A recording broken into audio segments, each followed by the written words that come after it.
Welcome everybody to another exciting Knights of Last Call All Spells Ranked live stream. Hopefully everybody is doing well tonight. My name is Derek Melinda. I am the host of this show and the game master and the host of Knights of Last Call. But there are, quite a few of us. Today we are here to talk about level 5 spells of the Arcane variety. So that is pretty exciting. So hopefully everybody's ready for some arcane spells. I know I am. We got Anthony, we got KC, we got Ryan asking us, what's up, nerds? And, well, not much. So I put a poll in there for people who are early birds, and I asked you all what you thought about level 5 arcane. What were your predictions? And, boy, people are very positive about that. And to be clear, there's some good thoughts and reasons to be feeling that way. Number one, we know it's been proven now over 4 levels that Arcane has consistently proven to be the best list. And secondly, kudos to them, but the spells do seem to have been getting better over the last couple levels, right? There were some pretty bad ones there at level 1, level 2. And I suppose if you're going to put questionably bad spells into the game, better to get them out of the way at low levels. Although it's kind of a rough way to start off the game with some pretty unexciting spells for sure. So yeah, Arcane definitely the best list, and this also is going to be, I think, pretty sure that this is going to be the last level that we are going to do multiple traditions. Now, don't get upset or worried, because what we are still going to do is break the spells down and kind of grade them for each of the traditions. But I was looking at my spreadsheet this morning. There are, I think, 89 non-focus level 5 spells. Over half of those, by the way, are arcane. So 50 of the, 55 or something of the 89 spells are arcane. But once we get to level 6, the total number of spells, non-focus spells, drops to something like 45. So there's a pretty big drop-off in the number of spells once we get to level 6. So once we get to level 6, I don't think we're going to split it up about Arcane and Divine. We're just going to talk about the so spells of level 6, and talk about them as they come up. We'll look at what traditions they are a part of and make some comments about that. So yeah, I think it'll be interesting. Brothleth is asking if we could start the stream a bit more early for European fans. Well, unfortunately, Brothleth, it's 7 p.m. here. I get work done with work at about 5 o'clock, and that gives me just 2 hours to get some dinner, take care of my dogs, clean up or whatever like that, get the stream ready. So can't really do it a little bit earlier. That being said, Brothleth, when D&D did their what we thought might have been a big announcement video, we went live at noon, and we were able to sort of talk about that. And we actually had a really good turnout for what was crazily enough the middle of the day here, and would have been really early West Coast American time. But we did pretty well. I don't know if that's something I would want to do all the time, but I think it could be cool if we could do a couple times a month, do something like a noon Eastern time. So what would that would be like? Probably 7 or like 6 p.m. or something over there in Europe. So I think that'd be pretty interesting. But yeah. So that's funny, you guys are both from Poland. Hey, Vlodimir, first night stream I'm catching live. Well, welcome to the experience, and hopefully you're gonna have a good time here. Please let us know what your thoughts are. As I said before, the whole point of these is to give a rating in the traditional tiering structure of S through F. Generally speaking, I consider a F level spell to be not only not useful, but unplayable. I consider it to have failed pretty much every standard of mechanical and game support. And I just feel like not only are they not fun, they're not particularly useful either. D level spell is perhaps very flavorful, and maybe even has an effect, but the effect is so marginal or such a niche spell that I don't say never play it. I'm simply saying this is not something that's going to be part of your all-purpose spell loadout. You're going to need something a little bit very particular, very special to take a D. Our C level spells are run the mill. Could they be a little bit better? Sure, but you're going to put them into your spell, repertoire. You're going to put them into your spell slots, and you're going to feel you're not going to feel great about it, but you're going to feel okay about it, and you're going to get some good mileage out of them.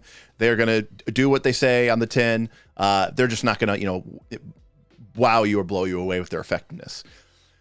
B and A is a little bit subjective, I will admit that. But these are going to be your better than average spells. And, A is there simply to represent a spell that is just better than B. And A is definitely a spell that you are going to want to take. It's spells that you're going to look for staves and wands of. It's going to be very, very potent, very, very powerful. It's going to have a game-changing effect. Whereas B is just solid, amazing spells. S tier spells, of which there aren't many, these are spells that are kind of almost broken. And I would argue could potentially be bad for the game. Because they are so powerful. They kind of warp the nature of the game in ways that are perhaps not even really that fun or fair. That being said, they're very, very powerful, and you would be foolish to ignore them. So that's kind of where our tiering structure is. We have a couple of different sub-tiers as well. We have our GM tier. And our GM tier is for, you guessed it, spells that kind of aren't really player focused. They're a spell that we're grading on the basis of sort of an NPC or a GM tool set. And then we have our wand case and our scroll case. These are spells which probably would never end up in your repertoire if you were a sorcerer or some sort of other spontaneous caster, and are unlikely to make it into the daily kind of repertoire of a, I suppose repertoire is a bad word to use, into the daily preparation of a prepared caster. Scrolls and wands are basically spells. Wands represent spells that basically are spells that you want to cast once a day, every day, for all time. Why use a spell slot? If you have the money, put it into a wand. And Longstrider, heightened to level 2, is sort of like the poster child of our wand tier. It's just a spell. You're going to cast it every day. Boom, put it on yourself, move on. Scrolls are spells that you probably will want to have once, like or twice in the whole campaign. And it's nice just to have it in your back pocket in the event that you might need to pull it out. Usually, scroll spells aren't spells that are combat spells because the extra requirements of 1 to 2 actions in order to pull them out could be problematic in combat. So scrolls are particularly useful for spells which you're going to use as sort of more of an exploration level cast. So that's a good point. Henry reminding us of what our S+ tier spells are. We have Fear 3, and by that he means Fear, the level 1 spell Fear, but heightened to level 3.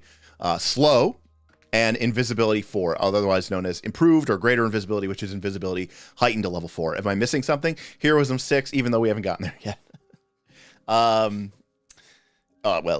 We haven't gotten there yet, but Slow. Horizon tiers, HTSS and everything. Slow is definitely... Slow 6 is probably going to be like S++. That spell shouldn't exist in the game. All right. Well, what do we got here? Look at that. It's mind blank. Oh, no. It's a very powerful spell. Okay. Well, we're talking about Arcane today, and that's what we're going to focus on.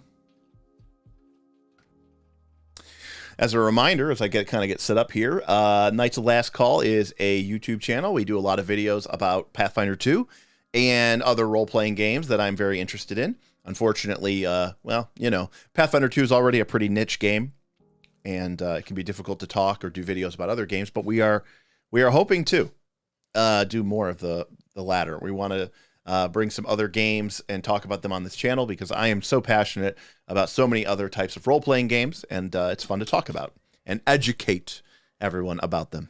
And I can be a bit of an evangelist. But if you would like to support the Knights of Last Call, you can do so in a number of ways. You can go ahead and give us a super chat or a tip. The link for the tip is down below. You can also type !tip in the chat, and that'll bring up our link to our Stream Elements tip page. Both are extremely appreciated, and tip of my hat to you if you do so. And then, also, on top of that, we have a YouTube membership, which is only for people who really want to throw their money away. You can join. There's a link below that says join, and that will make you an adventurer of the Knights of Last Call. And that's going to give you not only cool badges for your loyalty, but also give you access to fun and exciting emotes that nobody else gets to use. If you really want to be able to, spam them with the math is tight, well, then you're gonna have to become a member. And lastly, and most importantly, we have our Patreon, which not only gets you access to our behind-the-scenes footage, extra bonus videos. Every video we publish comes with a bonus content video, usually 20 to 30 or 40 minutes of extra footage where we go deeper into whatever we were talking about. And of course, access to our legendary and well-renowned Discord, where people like you and I go back and forth every day, all day, talking about role-playing games, talking about Pathfinder 2, talking about indie games, talking about everything from Call of Cthulhu to Torchbearer to Burning Wheel to Mouse Guard to Fate to you name it. So we really cover the whole gamut. All right. Hello, Ryan. Yes, welcome. Google Gobble, one of us. All right, well, we are going to start off today. By the way, I copied these from my Excel document. That's why they look a little different than they normally do.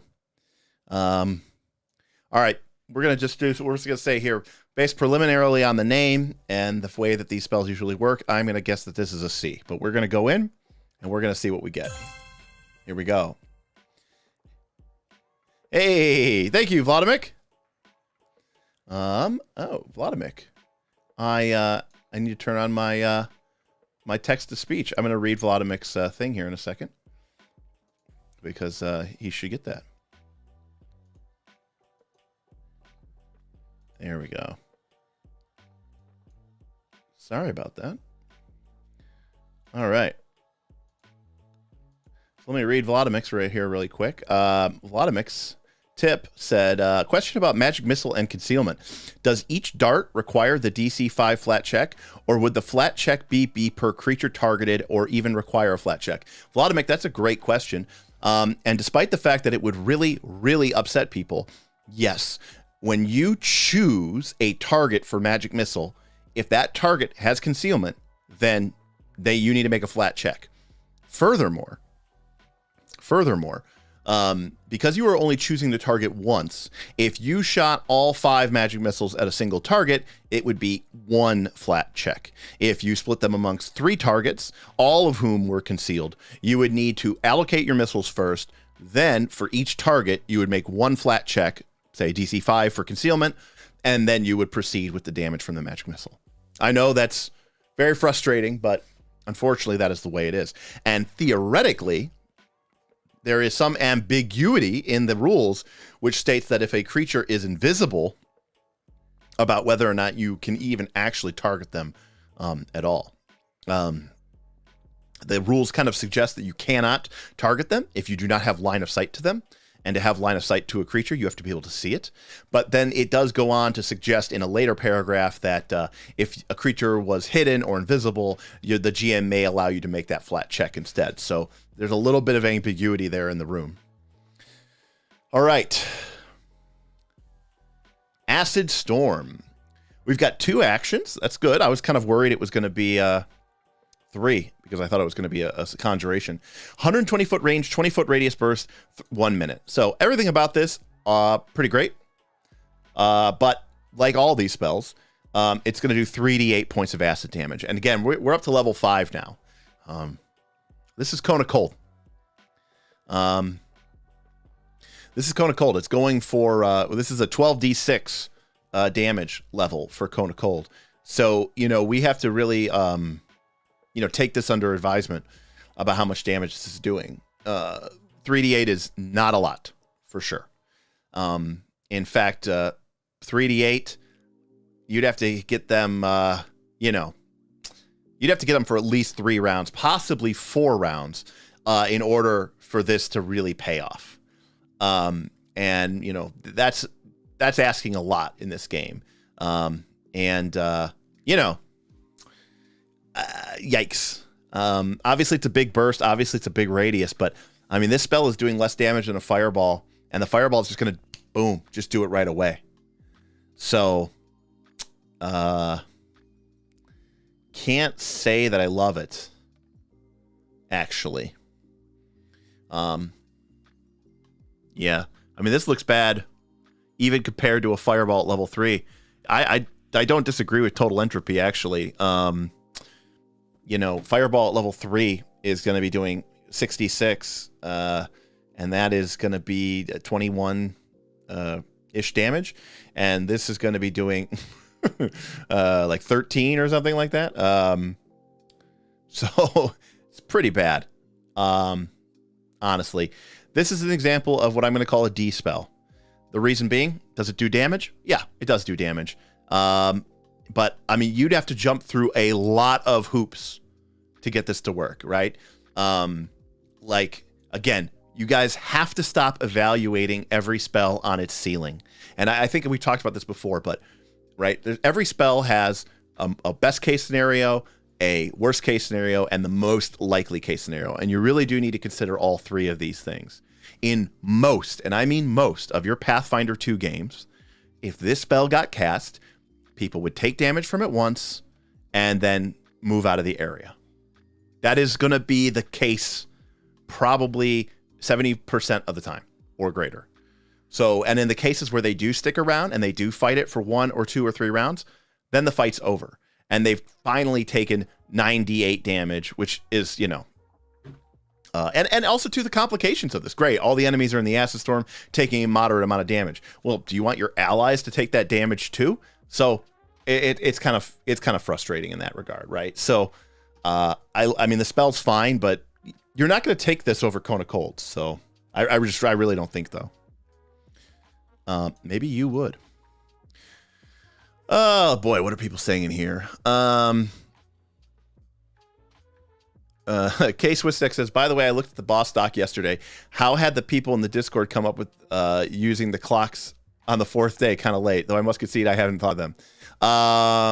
Yeah, well, I think the clocks in the boss doc emerged out of this idea of, well, we're using sort of an aggregate victory point system, and we're talking about pacing and momentum, and that's basically what clocks are for. Why the designers really insist on not being able to move the area effect with actions like Flaming Sphere? Yeah, I don't know. I mean, I think that I agree with Corey, and I agree with Brothleth here. You know, these spells should be able to move. I think that would make them so much more cooler. I don't know why they're so afraid of that. Yeah, I don't. It's hard. I mean, unless it's force damage, Ryan, it is really tough to. Maybe fire as well, because fire is pretty commonly resisted. But fire is the most commonly resisted and immune spell energy type in the game. But it's also the one that has the most weaknesses to it. So, you know, most of these are pretty well balanced. All right. Bandit's Doom is our next spell. We have a curse spell, which takes a whopping 30 minutes to cast, and then it lasts for a month, and it does pass the Gnomish Flick Mace test. You ward the target item against those who would steal it. When a creature attempts to take the target into possession, it takes 8d8 mental damage and is doomed, and the spell ends. So it doesn't actually prevent anybody from stealing your stuff. They become doomed, which technically doesn't do anything by itself. You can choose up to 10 creatures. They don't trigger the ward, and you can only have one doom at a time. And if you cast the spell ever again, the newer casting supersedes the other. If they succeed, they're doom 1. Okay, if they failed, they're doom 2. And if they critically fail, they're doom 3. Well, this is very clear. The damage here is almost irrelevant, but I like it as a GM spell. Actually, I kind of think that spell's... How long does it last? A month? I'm actually going to give this GMB. I think this is pretty cool. I think for a PC, becoming Doom 2 is a real cost. If you get dropped by a critical hit when you are Doom 2, you're just dead. You know, if you're Doom 3, if you get dropped at all, you're dead. So I think that's pretty cool. I mean, technically important NPCs don't necessarily have to die at 0, Vladimir, but yes, that is probably, generally speaking, very much the case. This damage here is irrelevant. I don't even know why they have it. But again, it's a spell that literally wouldn't actually keep people from stealing. No, actually, Corey, it's a horrible trap spell, because this spell will never actually prevent people from stealing your shit. It'll doom them, but it doesn't actually kill them. So they get away with whatever they stole from you. I mean, it's fun and flavorful for like oh, they're cursed, but it's like, actually, it's kind of stupid. Like, would you want to, you know, protect your house with this? No, you'd protect your house with something that was just gonna, you know, kill the intruder or immobilize them. This is like, I'm going to make their life really inconvenience. So, you know, it's fine, but it's fun. I like the Doom condition. I don't think it gets used enough. You know, of course, we talked about this last time with curses. Oh no, it's a curse. What are they going to do? Guys, don't worry. Tomorrow I'll just take a bunch of remove curses. We'll get this thing taken care of. We'll just, you know, we'll spam remove curse until it's taken care of. Oh, okay. So it's not a big deal? Nah, it's not a big deal. Cool. All right, our next spell up is Banishment, an oldie but a goodie. This does have the incapacitation because, you don't want to just instantly deal with the demon devil boss of the dungeon.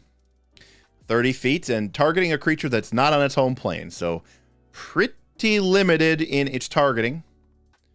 And you send them back to their home plane. And if you spend an extra action when casting it, and it has to be a specifically gathered component, then the creature gets a -2 penalty to its save. So, nice. If they crit, not only do they not... this is a great spell. So, number 1, it's 30 feet.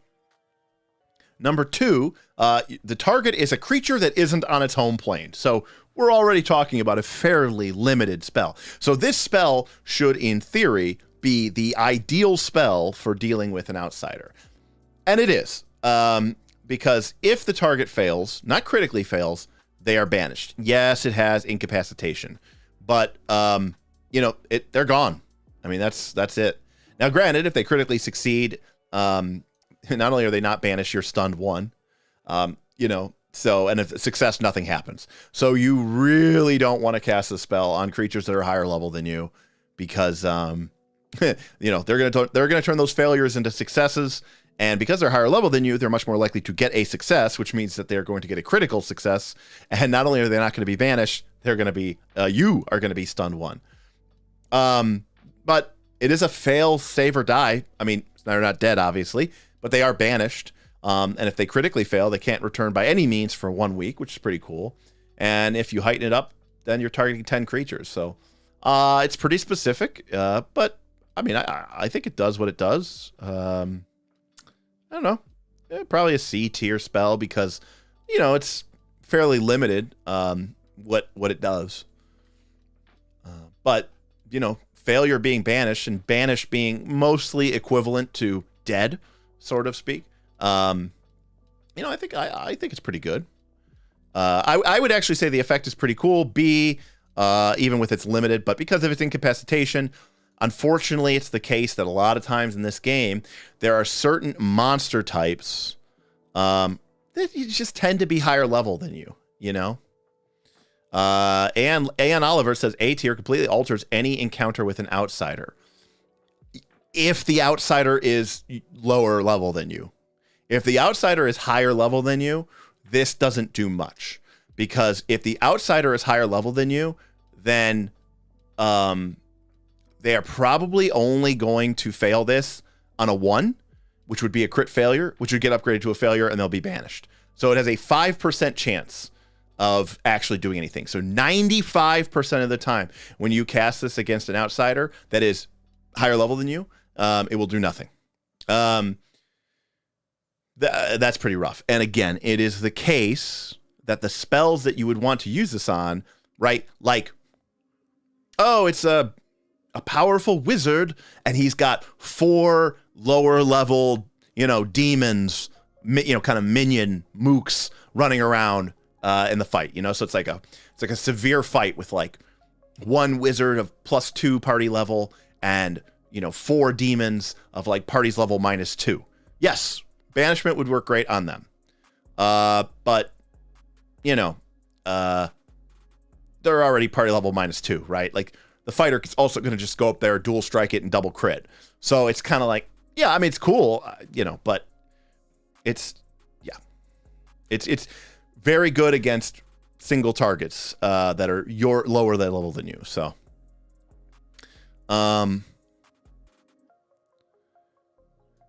Gabriel, that is correct. Yeah. So all incapacitation spells have this sort of weird logic, which is because of Pathfinder 2 holding on to the sacred cow of spell levels, where, I'm level 9, so I can cast level 5 spells. But when you are level 9, you get level 5 spells, which are treated, level 5 spells are treated in the game as if they are 10th level effects.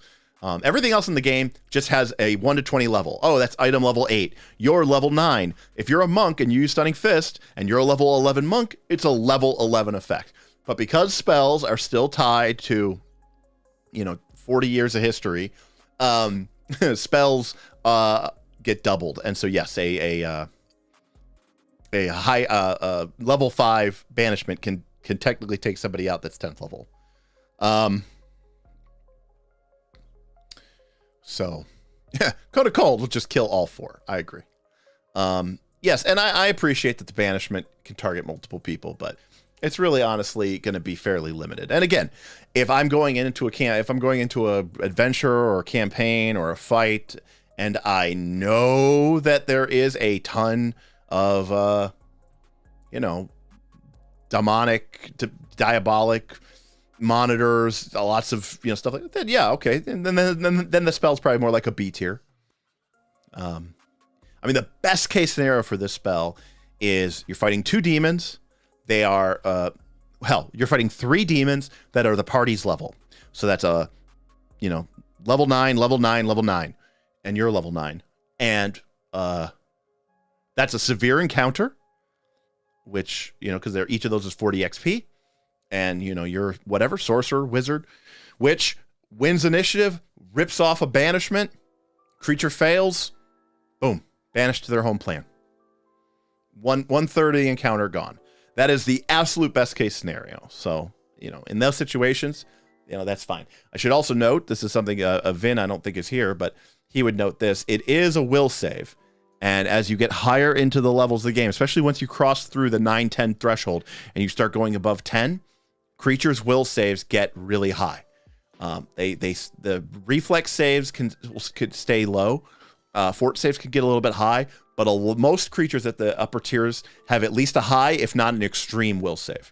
And they do this deliberately to prevent you from being able to do stuff like this. So just something to keep in mind as we start talking about higher level spells. Black Tentacles. Also known as Evard's Black Tentacles, but due to copyright restrictions, can't be called Evard's Black Tentacles.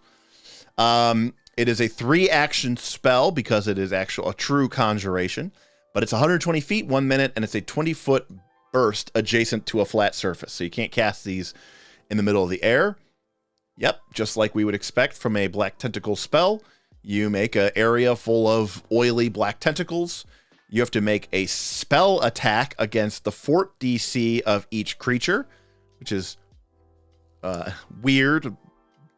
Again, it's a totally legitimate way to do it, but why does this spell use that logic when nothing else really in the game has? By the way, spells like this are exactly why I say you could have PCs, including casters, roll all the dice. When a wizard rolls a fireball, well, make a spell attack against the reflex DC of every creature in the area. And if the wizard rolls a 20, boom, that's a critical hit.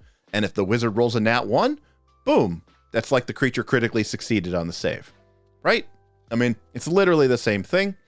And it lets your casters actually get to use their hero points for their offensive abilities, which I think is pretty cool. Anyways, moving on. So this is already just weird nomenclature, but it's an AoE grab bludgeoning damage. And if a creature ends in the area, then they attempt to grab a creature and deal 1d6 damage to any creature that is still grabbed. And the escape DC is your spell DC, and you can attack it instead. The AC is equal to your spell DC, and it is destroyed if it takes 12 or more damage.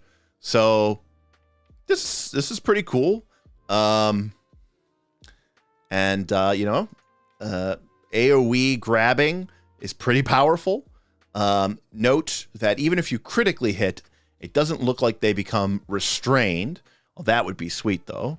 But the escape DC being equal to your spell DC, if they have to attack it, the AC is equal to your spell DC, and they still do have to do 12 damage, which, to be clear, isn't that hard. But, if they're escaping or they're attacking, they're burning up actions.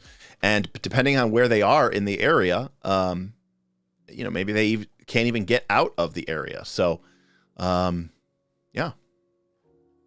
I think it's pretty cool. I think this is a cool spell. 3 actions is a little rough, though. So we do have to at least acknowledge that. But I kind of like it. I kind of like it at B. I like this spell, but it can be tedious to do a bunch of spell attacks for a fort every round. Yeah, I mean, it definitely can be, Henry. Again, between me and you, I personally think that Pathfinder 2 works best for a lot of, not mathematically. I think it works best between 2 to 3 creatures. Just seems to be, and like avoiding the creature that's really high level because of the absurd defenses, and avoiding creatures that are too low level because it just feels like it makes the fight drag on forever and they don't really prove any amount of threat. I think it's boring, but I think if you were to play a Pathfinder 2 game and only ever use monsters that were the party's level plus or minus 1 or equal to the party's level, and you stuck to 2 to 3 monsters per encounter, I think you'd have I think you'd find the optimal space. I think your fights would be quick. I think the bosses or the monsters would feel impactful and powerful without feeling like, oh my god, this thing hits me on a 5, this thing hits me on a 4, I need a 17 to hit it. But it also wouldn't be like, oh, I critically hit this thing by looking at it. It has no chance against us, and I have no concern about it actually doing any damage to us. So again, I really think maybe 4 monsters, but then it does start to drag on. It can really start to drag on. 4 monsters of party level -1 would be a 120 XP severe fight, and that would be pretty interesting. I think that still wouldn't be too bad. Okay. Lug, that's funny. When the player just self nerfs because they're like, look, his spell's cool and all, but I'm bored rolling all these dice. That's actually kind of funny. All right, we got another cool sounding one. Blazing Fissure. Earth Evocation Fire from Secrets of Magic. We've got 2 actions, 120-foot line. I know lines aren't the best AoE, but I always like them, to be honest with you. I really do.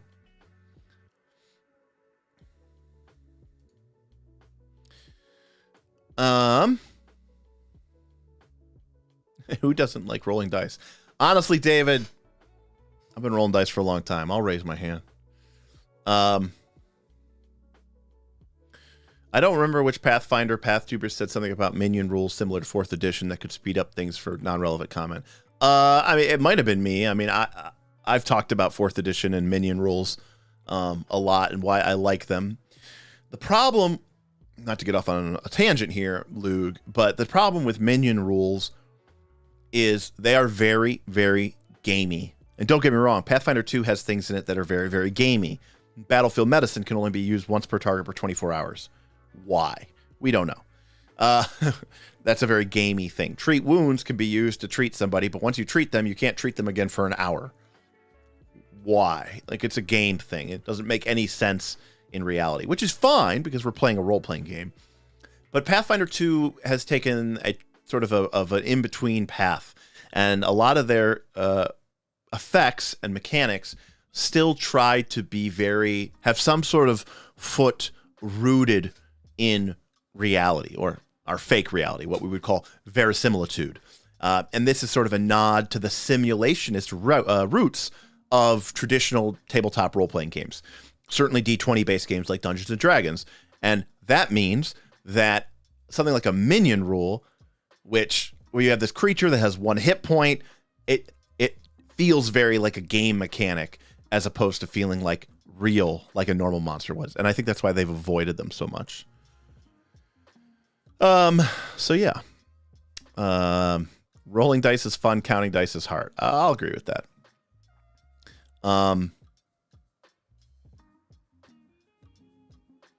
So Blazing Fissure does 46 plus 66, 2 different damage types. I like that. Reaper Grim, I will concede that point to you. Although, does that mean that in 10 minutes or an hour you can heal them again to back up to full? I mean, I'm just talking about the point where someone is literally dying from their wounds, and then you hit them up with treat wounds a couple times and they're at full hit points. I mean, it's a game mechanic, right? So this is a nice thing, but boy, that failure condition is sexy, right? Full damage, just like a fireball, just like a line, but prone. Not on crit fail. We've seen this effect before, by the way, but only on the crit fail. This on failure is nice. This is good damage. This is 10d6. This is fireball damage. And I like that it's split up between 2 types. That can, you know, get you a little bit more bang for your buck. And it heightens very nicely. 120 feet line is a long distance, too. I kind of like this spell. I like the prone on failure. That's really nice.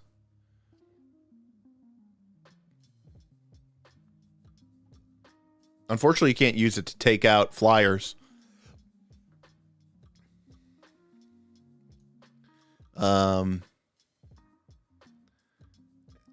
I kind of like that. I mean, this spell is pretty good.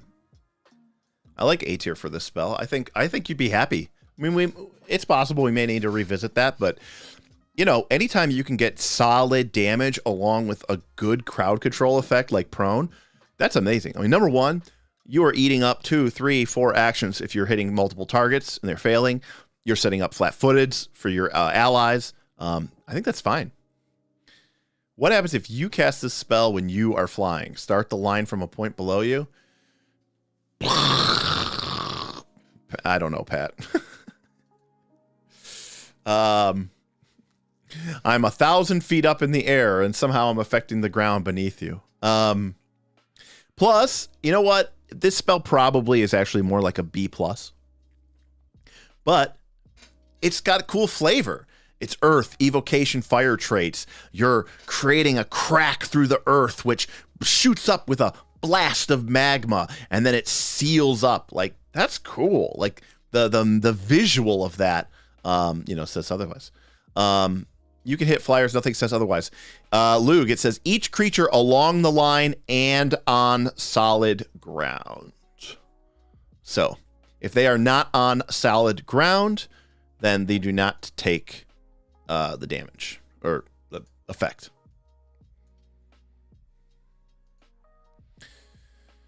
All right. Whoa.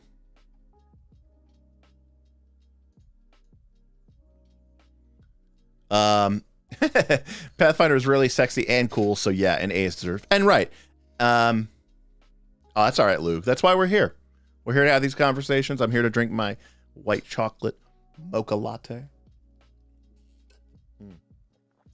It's delicious. All right, for all the anime fans in the chat, we've got Blink Charge. Wow.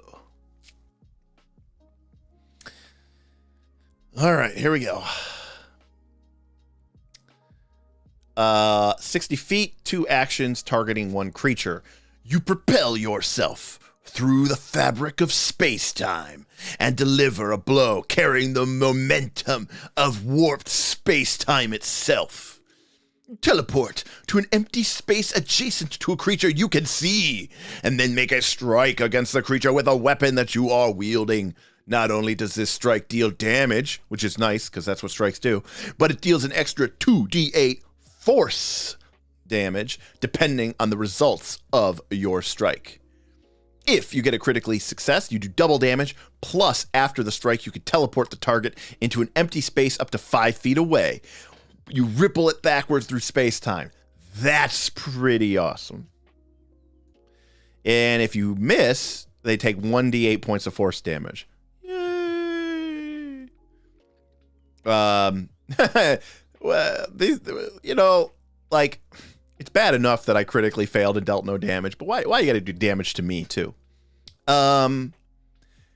60 feet's good. I don't, you know, level 7 and you're doing 120 feet. I mean, quite frankly, I mean, this is pretty amazing.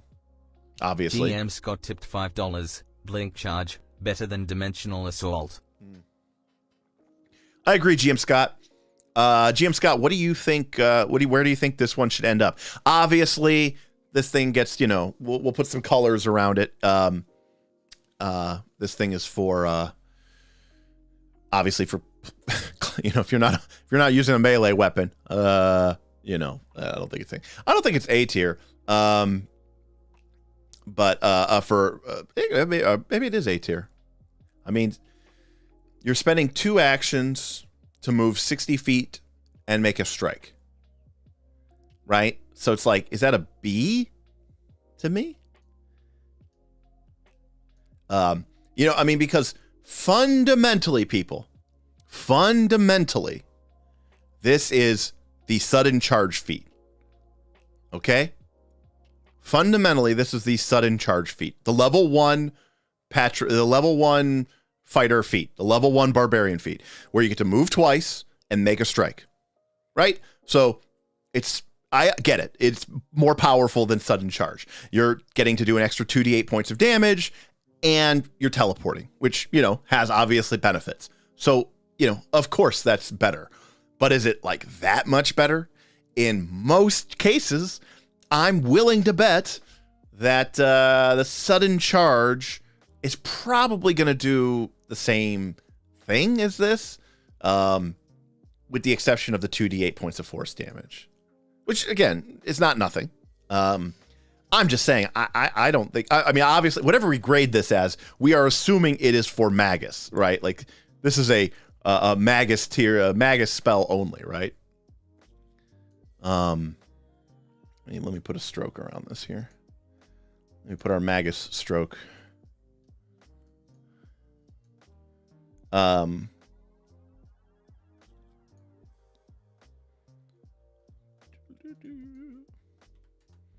So yeah, I mean, obviously this is a Magus spell, but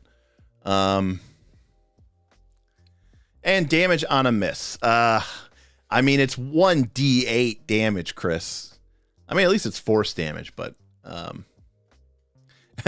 and sudden charge won't slap you in the face if you miss. Only if you critically miss, Booth B. I mean, it's interesting.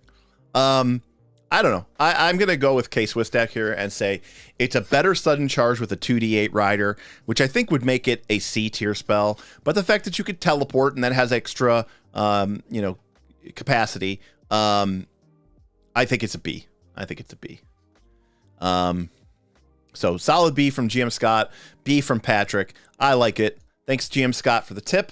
Appreciate you. Appreciate the tips, as we appreciate all tips here on Knights of Last Call.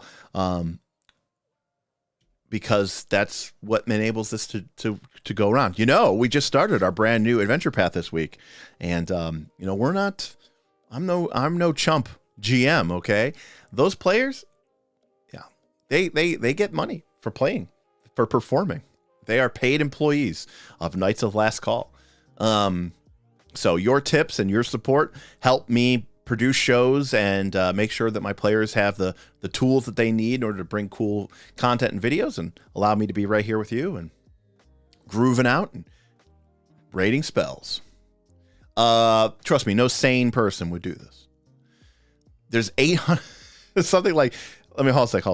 Let me go here, hold a sec. All right, hopefully you guys can see this here. This is just level.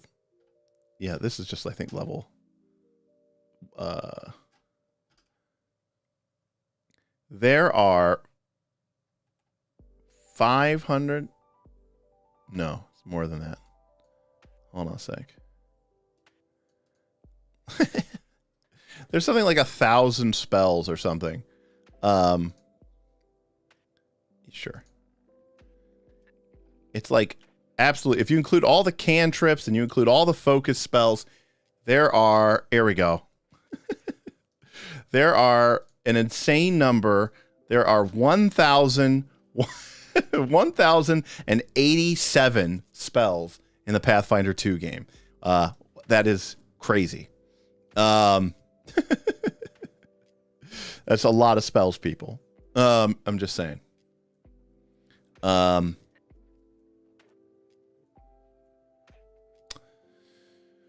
right. And more are coming. Yes, it's true. All right. We are going up to Blister next.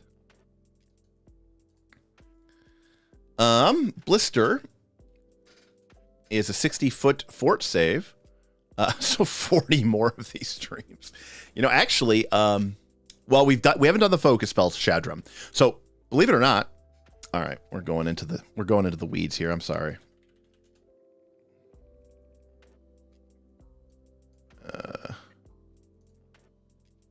Hold on. You guys made me do it.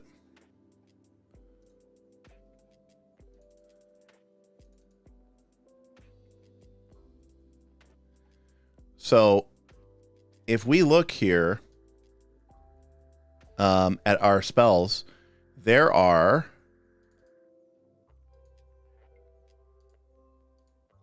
okay.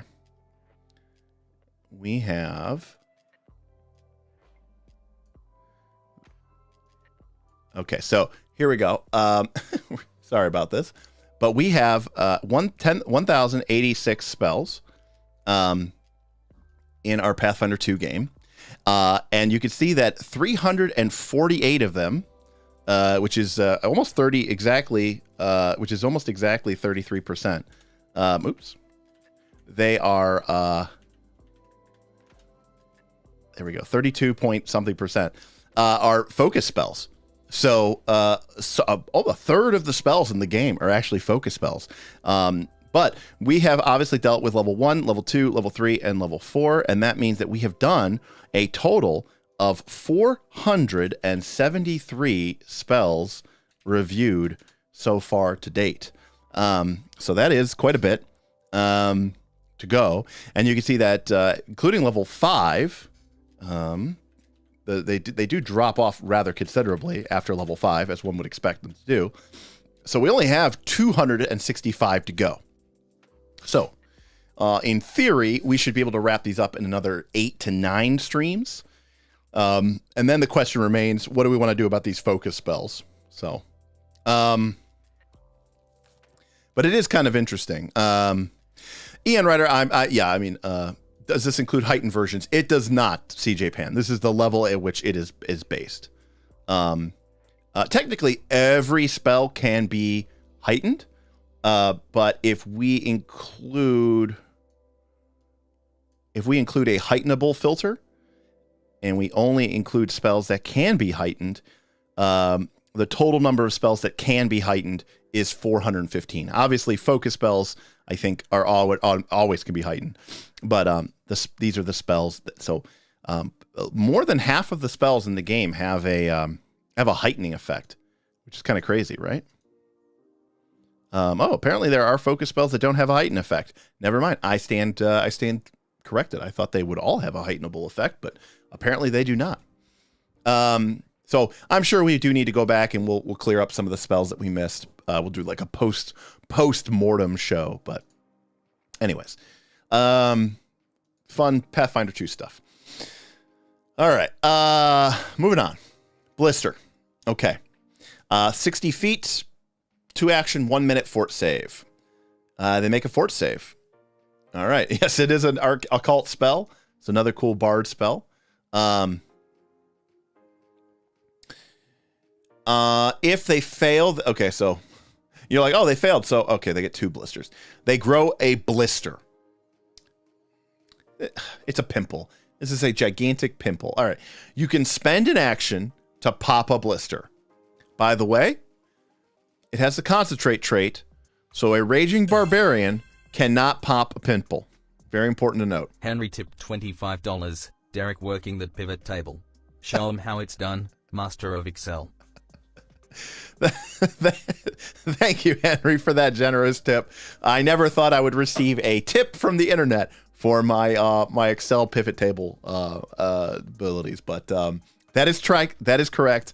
I have spent almost 20 years of my life in a data science, data analyst role, and for a fantastically large percentage of that time, Excel has always been my bread and butter. So I do know how to work a mean pivot table and pivot chart if need be. Thank you very much, Henry, for that very generous tip.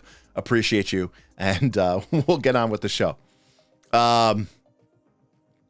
This guy knows Excel. What? So barbarians can't pop blisters. That's important to note. This game. Okay, well, we're getting off topic here. Pivot tables are the next best thing to Power Query. I'm not gonna lie. Since I really picked up Python, I've been using Pandas, which is a very ubiquitous data manipulation library for Python. And I almost do all of my data analysis now in Pandas in using Python.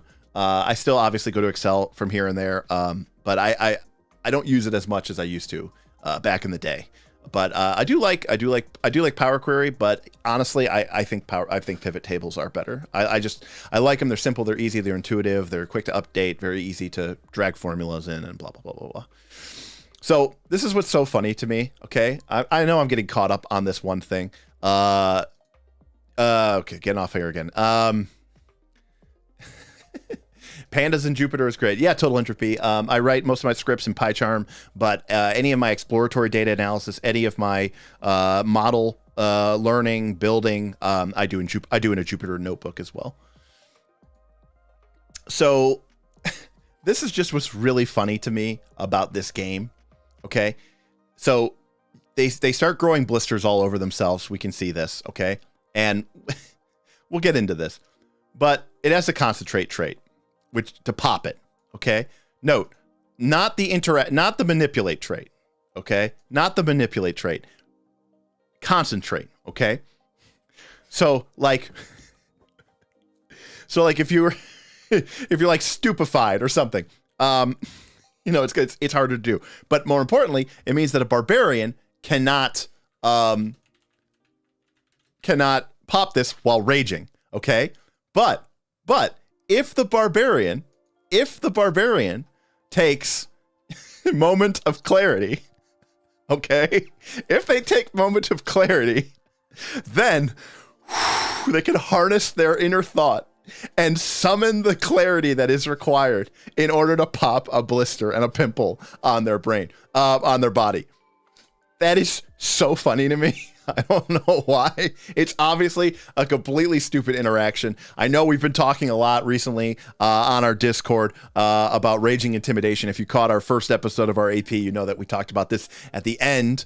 But it's funny. Oh, okay. Iago, thank you. Okay, everybody's figuring this out here. You spend the action. Okay, that's a lot better. Okay, gotcha. More poor word templating. Okay, you spend the action. They explode, and every creature within a 15-foot cone originating from the target takes 7d6 acid damage. Okay. All right. So it's 3 actions, and they still get to make a save, and it's 7d6. So, and they get to make 2 saves, by the way. And they're both fortitude. And yeah, I see that the target takes the damage. No. The target takes the damage. The target and each creature within a 15-foot cone, which you get to choose. It just means the target doesn't get hit, and no, the target does take damage. Look, the target and each creature takes the damage. The only thing is, for example, if the creature was large, you can't make the cone go back through its own space. Right? It's got to basically shoot out from it. So it's a really weird and wonky way to set up a 15-foot cone. 99% of the time, you're better off just casting Cone of Cold. Okay, let's just call it what it is. It's gross. I mean, it shouldn't be something that a bard is casting or anyone should be casting. It's necromancy, so at least I'll give it that. So when you cast it on them, the target makes a fort save. If they fail that fort save, they now have 2 blisters. If they pass that fort save, they now have 1 blister. So at this point, you've invested 1 spell slot, 2 actions, and they got to make a save. And if they critically succeed that save, nothing happens. But if they succeed or fail, they get 1, 2, or if they critically fail, 4 blisters. And nothing bad has happened to them. Then, in subsequent turns or this turn, you can be spending 1 action, and each time you do so, a blister pops. The target, as well as a 15-foot cone originating from the target, takes 7d6 acid damage. So let's look at a reasonable case scenario here. The target fails a fortitude save, and they grow 2 blisters. Then you invest 2 more actions to make the target pop twice, affecting not just the target, but potentially a couple other targets as well. You've now invested 4 actions, and you have given the target 3 fortitude saves, and they have taken 2 more D6 points of damage than they would have had you just cast Cone of Cold.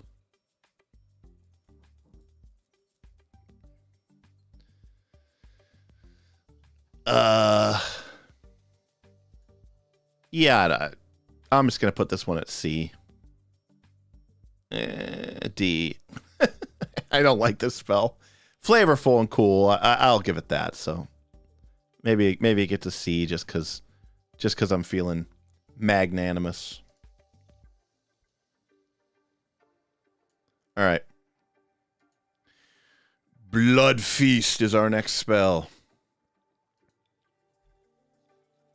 Another necromancy from Extinction Curse.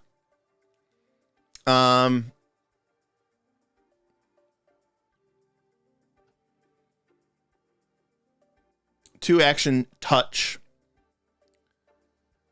Oh, Jesus Christ. Oh, good luck. Yeah, by the way, we're going to be down a lot of our patrons members tonight because there's a level 18 community game, Kill to Kill the Leshy King, being run by Self-Confessed Cynic on our community Forge server, or Foundry server, I should say, which is hosted on our Forge server. I think it has like 6 or 7 or 8 players, so good luck, Aeon Rider. You know how I feel about Leshies. All right, so your head splits open into an enormous mouth, which feasts on their blood. Very appropriate here.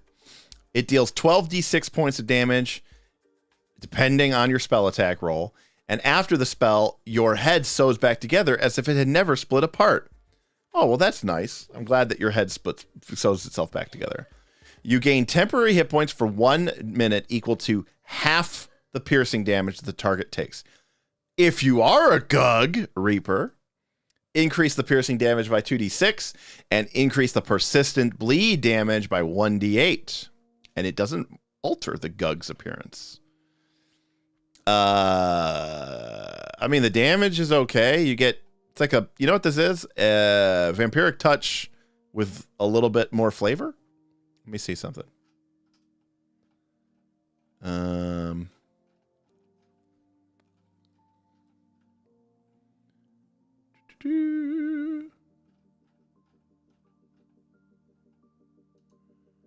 All right. Vampiric Touch is 66 at level 3.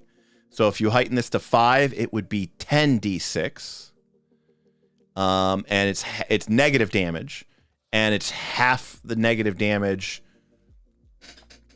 as temporary hit points. So this spell is a little bit better than Vampiric Touch. Okay. I'll buy that.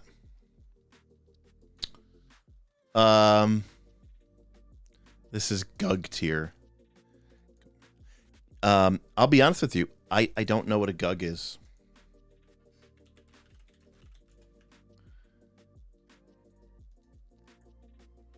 Cool.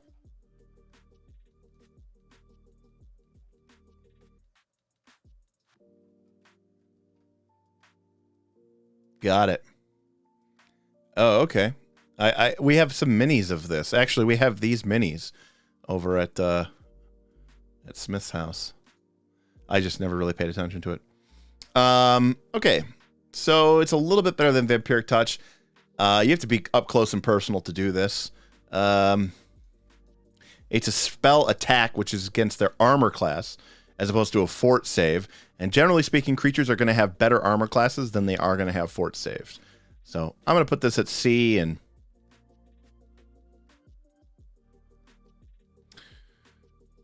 Yeah, K-Swistak, I think that is a downgrade. Creatures are going to have a weaker fort save than they are going to have an armor class.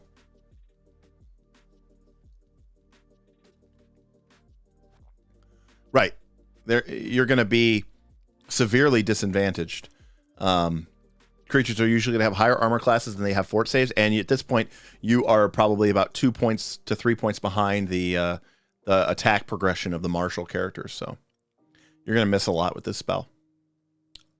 I will agree with what CJ Pan says, though. Very good for Maguses. I don't think it's a quote-unquote Magus spell, but, you know, if you're watching this and you are a Magus, yeah, I mean, that does work.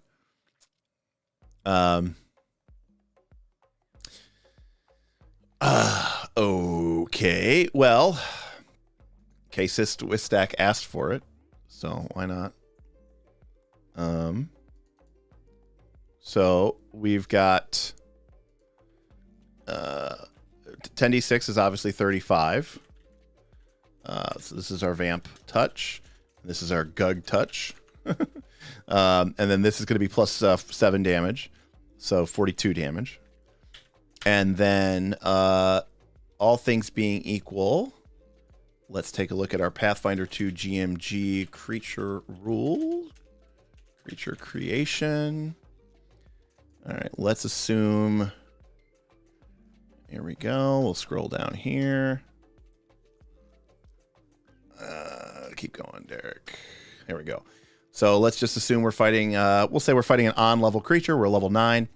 A moderate AC is 27. AC is 27. And we'll assume a moderate fort save. Although, to be clear, at this point, a creature could start to have high fort saves, but we'll just assume it's the better. It has a plus 18. We can see it right here as a moderate save. So the fort, equivalently, the fort DC is 28. Kind of the same thing. So actually harder to hit this creature. The creature. I'm sorry. Yeah, the creature has a better save, I should say. So that is actually surprising. But your attack is going to be your level 9 plus your spell DC, which is expert, so 13. Plus, which is 4, so 13. Plus you have a 5, so you have an 18 spell attack, and you have a 28 DC. So in order to get a 28, they need to roll a 10, which means that they will pass the save 55% of the time. Whereas to hit this person, you need a 9, which means you hit 55% of the time. But that's 55% of the time that they pass, which is equivalent to 45% of the time that they fail. So yeah, you're actually better off gugging them than you are vampiric touching them. If my math was incorrect, you let me know. But I don't think it was. All right, moving back. I still think it's a C, but just to be clear. I don't think that changes anything. Why we came here to see Derek do math in Excel as we figure out these stuff. All right, chromatic wall. This is night school. I'll bust out the whiteboard. Let me do a quick poll, by the way.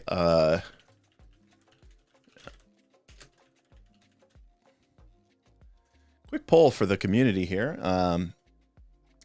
Do you guys watch? Do you guys watch Night School? GM Scott, as far as I am concerned, the Shadow Signet should not exist. It is it's either a bug fix to a game that needed it and they should have fixed it some other way, but they don't want to do errata in these games. Or if it's not, then it is absurdly powerful, overly broken, and it's ridiculous that item even exists in the game. So I actually have a problem with the Shadow Signet. Actually, it's a must. Yeah, of course it's a must-have for my casters. It's broken. It either you have to look at it either one of two ways. Either it's allowing the spellcasters to function, which implies that they are broken and it should not be an item, or they were like, nope, spellcasters work just the way we want them to. And the Shadow Signet is just some item you could take. But in that case, it's completely ridiculous because it's utterly broken. So.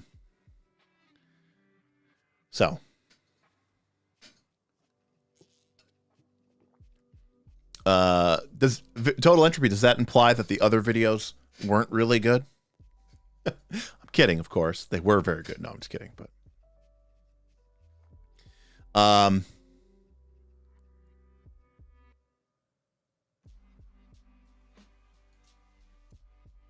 right. Oh, looks like most of you catch the night school. Welcome. Oh, that's awesome, guys. Thank you. Total entropy. Shadow Signet is a item which allows you, I think it's a level 10 or 9 item, that it's 10. And what it allows you to do, it allows a caster to, as a free action, so it doesn't take up any actions, if your next action is to cast a spell that requires a spell attack roll against armor class. So think Scorching Ray, think Acid Arrow, think Hydraulic Push, think or Hydraulic Blast, think Horizon Thundersphere. Choose their Fort DC or Reflex DC, and instead you make your spell attack roll against that defense instead of AC. So as we talked about before, casters do not get +1, +2, or +3 item potency bonuses to their attack rolls or their spell attack rolls. And so they are several points behind where they should be. And this basically lets you ignore the armor class for any of those spells. And it's free action, and it's unlimited times per day. So it is it's universally considered one of the top tier items for casters, and it came out in Secrets of Magic. So if there's no limit to the uses, this is broken, especially with True Strike. Exactly. And that is usually how you see it go down. So you cast True Strike, and then as a free action, you cast Shadow Signet, and then your next action is to cast, Disintegrate or high Horizon Thundersphere or Hydraulic Push or anything really, and boom. You're rolling twice against their, and especially if you've made a recall knowledge check or if you just have the game knowledge, their Fort or Reflex DC could be several points lower than their armor class. It could be very much a weakness. And now you're rolling twice against it, and obviously you crit and do double damage. So, Shadow Signet plus a sorcerer, elementalist sorcerer with the elemental bloodline ability of +1 points of damage per spell level, plus dangerous sorcery. So, at level 6 or 7 spell, they're doing +14 points of damage, plus all the dice that they're rolling. And then with True Strike, they have an incredible chance of critting with the Shadow Signet. And so you could potentially be looking at, 150, 200 plus points of damage from one spell, plus a True Strike at low tier. And they could just do this again and again and again and again. So that is the Shadow Signet. By the way. Yeah. Anyways. Chromatic Wall is our next spell, and we haven't liked the wall spells too much. The problem, Lug, is that even in the dark, a creature's reflex or fortitude save, because it is most likely to be potentially lower. Not all the time, but it's probably lower than their armor class. I like the people who either didn't know this item existed or they just found out about it. CJ Pan just gave to him as a bug fix. So obviously CJ kind of thinks that, oops, these spells don't work the way that they should work. And Nevik didn't know about it until just the other day. How would you fix the spell attacks? Do you think giving casters item bonus to rolls is a good idea? Yes and no. Obviously that fixes it. But also then it's then the casters just have to go get, to be clear, that's how it worked in 4th edition. Everything in 4th edition was essentially a spell attack roll. And casters had magic wands and they had magic orbs, the way that, and they did different things to the properties of the spells, the same way that you could have an axe fighter or a sword fighter or a bow fighter or a polearm fighter, and those weapons have different traits. Well, in 4th edition, your wizard could have an orb or a wand or a staff, and those things did different things, kind of the same way that weapon traits and critical specialization effects do different things in Pathfinder 2. But everything was an attack roll against you know, fortitude, reflex, or will. Those were always DCs. And so the wizards had +4 staff, a +2 staff, a +3 staff, a +4 wand, just like a fighter would have a +4 sword, a +3 sword, a +2 sword. So it kind of worked the same out. So I think you could do that in Pathfinder 2, but it would just be something else that they'd have to buy, you know.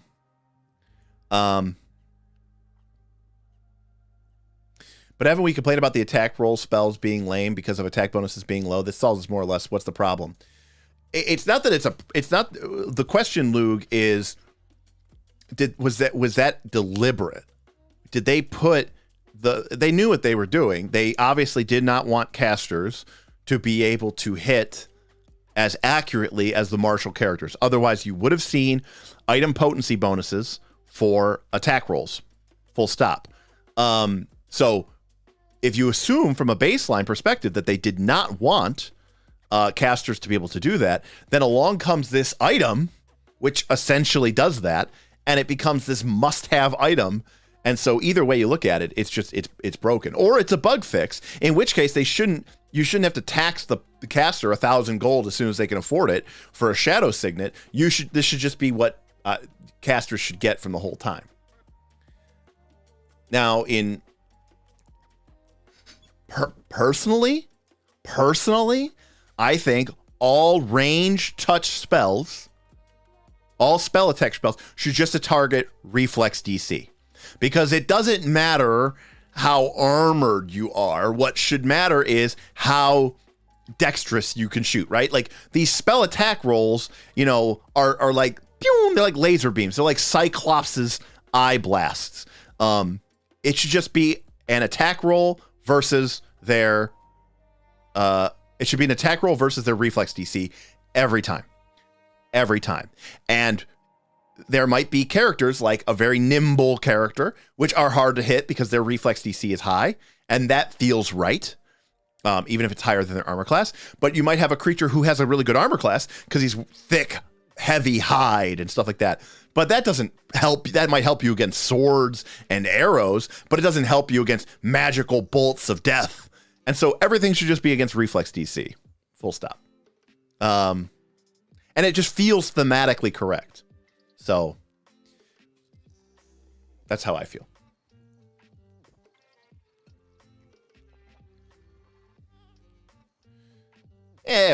Magic armor lance is just stronger steel.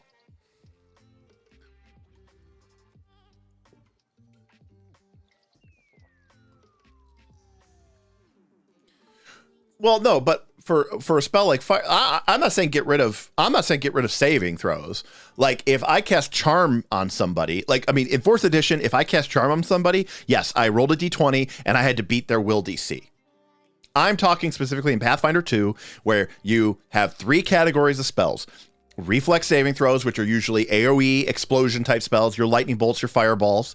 You have your fortitude DC spells, which is like, it's not something that you're like hitting them with. You just suddenly make, you know, the air becomes a poisonous fume, or disease begins spreading amongst their ranks. And then will saves, where you're directly assaulting their, or will spells, where you're directly assaulting their mind, a charm or a suggestion. Those are all just saving throws like normal. I'm saying specifically the spells which replicate me normally making a spell attack roll versus their armor class. Instead of it saying versus armor class, just cross out armor class, get rid of Shadow Signet, and for every spell attack that says make a spell attack roll versus armor class, just get rid of armor class and replace it with reflex DC. I don't know. Also, well, that's a completely separate thing. I think flat-footed should also be a penalty to your reflex DC. Like, if someone's flat-footed, they should be less likely to be able to saving throw against a fireball. They should be easier to trip. So flat-footed should apply against reflexes. In my mind, I still think it applies against reflex saves, and it does not.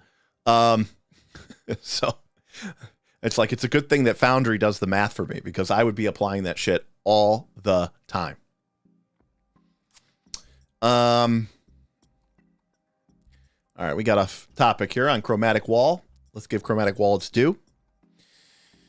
3 actions, 120 feet, last 10 minutes. You create a opaque wall of light that is a single color. It is straight. It is 60 feet long and 30 feet high. And then you cannot pass it through a creature or it completely fails. It sheds bright light, which is very relevant when you're halfway through the game. And then you get to roll 1d4. And so it's a random GM color. Scott tipped $5. Bring back touch AC. GM Scott with the $5 tip asking to bring back touch AC. And that's exactly correct. And I get it. Calculating touch AC was a pain in the butt. Yes, Pathfinder 1, 3rd edition had a lot of gripes about it. But to be honest with you, touch AC made sense to me. Flat-footed AC made sense to me. And regular AC made sense to me. And of course, in Pathfinder 1, all of your spells just targeted touch AC. Well, we don't have that anymore. By the way, you could have that, right? You would just ignore the person's item bonus to their armor. But that might be 8 points. So that's a lot. So instead, we go with Reflex DC. And what you end up with from a PC perspective is it's hard to, shoot laser beams at rogues, monks, and rangers. It's easier to shoot laser beams at wizards, clerics, barbarians, and fighters. And that feels right to me. Well, creature touch AC was sometimes like 20 points lower than their armor class. So, you could have a high-level fighter who had +5 full plate. That provided something like 13 points of AC. And a +5 shield. That provided like 7 points of AC. That was 20 points of AC. So they might have literally had a 30 armor class and then had a 10 touch AC. So that was like nutter butter. It was almost irrelevant at that point.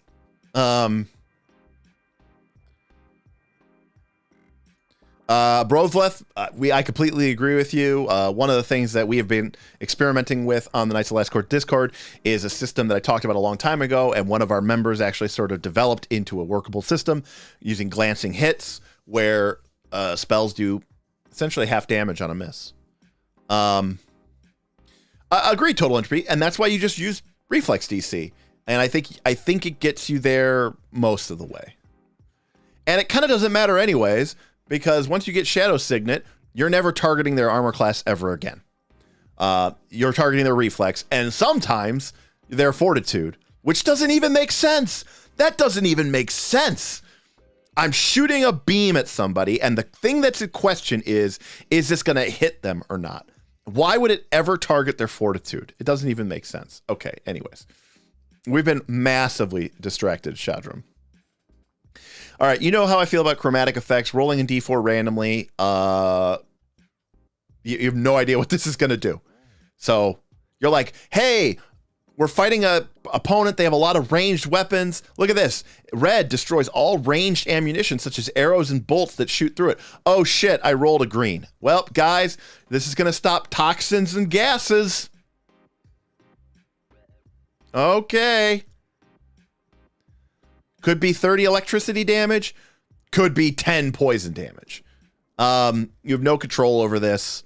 It's not even that good. The effect is random. I like that a red destroys arrows and crossbow bolts, but not thrown weapons.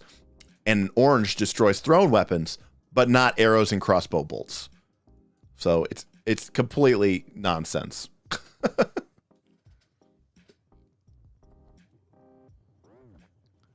Wow.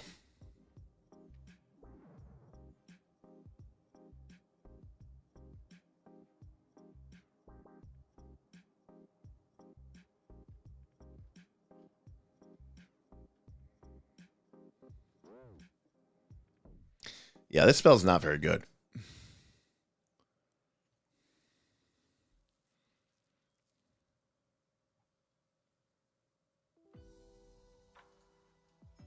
I don't even know if this is kind of the opposite of an emergency scroll reaper.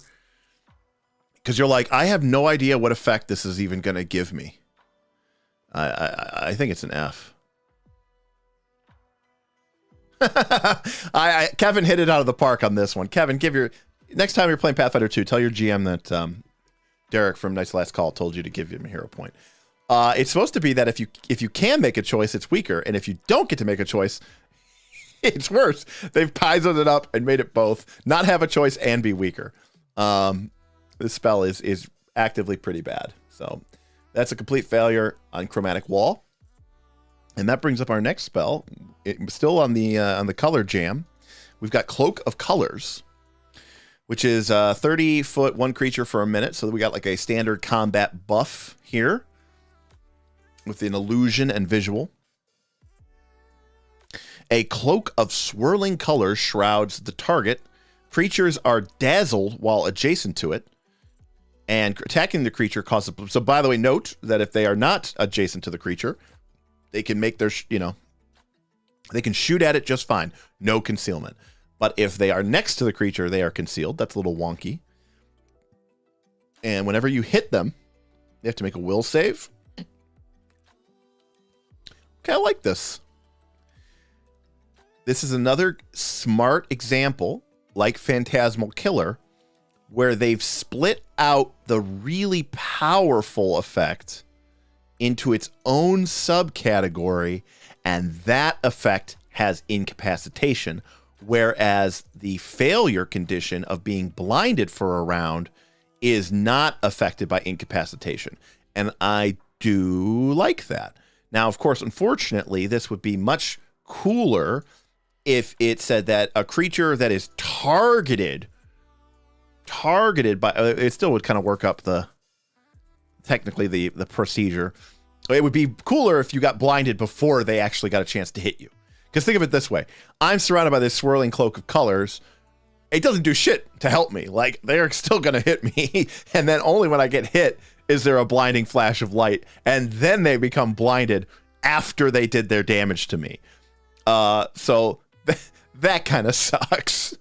That's like a little bit like you didn't read the details of the terms of service agreement. Like, you're like, oh, cool, I'm going to surround myself in a cloak of colors. The attacker could become blinded. It's like, yeah, after it hits you. But I like that it's, targeted to a different character. That's pretty cool. I like it. I might get nauseous if I saw this in the real life. Yeah, this spell is okay. I don't think it's great. I like that the blinded for 1 round isn't incapacitated. Blinded for 1 round is, a pretty reasonable debuff, and it gets around incapacitation. So, this could do some work on a boss. So I like that. And certainly their next round is going to be really shitty because they are going to be blinded, and that's going to suck for them. So I like it. At C. All right. Once one of the great spells. I have a Lance Quagmire is in the chat. Lance is a close personal friend of mine. I've been playing RPGs with him for probably over 10 years, and has a great Cloudkill spell story. We were playing a super mega dungeon, and there was this gang of doppelgangers, which had made life atrociously horrible for the party for many, many sessions. Not only had it infiltrated the town, it had confused them, but then one of the party members had actually been a doppelganger for like 3 sessions, and the player played as a doppelganger, and then they betrayed them and stole this magical item. It was a whole thing. And I had known that Lance was playing a wizard and that he had picked up a Cloudkill spell, but I didn't think he was going to use it. I thought he was going to save it so he could scribe it into his book or use it later. But they were just so sick of these doppelgangers that the doppelgangers had basically sprung an ambush on them, and they were at the bottom of a set of stairs. And he just said, enough of this. He just pulls out his Cloudkill spell, casts it. It just rolls down the stairs as it's heavier than air in Pathfinder 1, spreads out, just like wipes out the entire tribe of doppelgangers that had been like the nemesis, the thorn in the side of the party for almost a month of play, and basically just killed them all. It was pretty great. you know, and I got to say, little details, like if we look at Pathfinder 1, I know this is silly, but if we look at Pathfinder 1 Cloudkill, you know, it's very similar to this, right?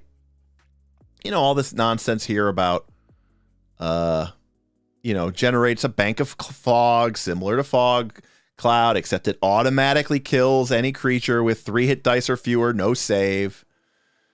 But like things like this here where it says, you know, unlike a fog cloud, it moves away from you at 10 feet around, rolling around the surface of the ground.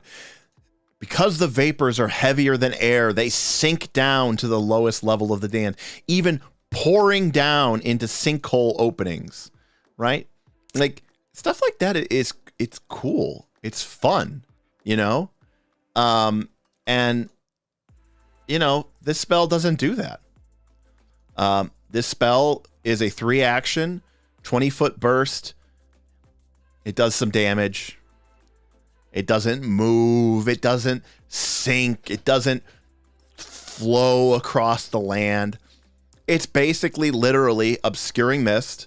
It moves 10 feet away from you, not following the contours of the land. It's just a cloud that moves 10 feet away from you. And it doesn't kill anything. It's called Cloudkill. Has the death effect. And it doesn't kill anybody. It does 68 poison damage. So it's like, I mean, it's like, I guess they tried to kind of maintain some of the coolness of it with this 10 feet around thing, but like, where's the cool flavor of it basically being, I mean, it was like a bug bomb, right? It was like an extermination cloud, and it would sink down and root out all the creatures. And I don't know, I get that we don't have instant death spells in here, but why does this have the death trait? Doesn't even make sense. Oh, because if you go to 0, it kills you? You can have resistance to Cloudkill. Yeah. That's good, Shadram. So, I don't know. I'm not impressed.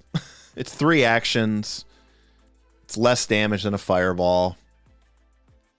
It moves, but it only moves away from you. It doesn't have any of that cool flavor. And again, I don't think that for me, it's a D. Damien's giving it a C. I think that's overly generous. I think in memoriam for what the spell used to be, I think you have to give it an F or a D. Sorry. All right, Cone of Cold, one of the defining spells in the game. 60-foot cone. Boom. 2d6 damage, more than a fireball. It's cold, not fire. So, you know, that could be good, that could be bad. And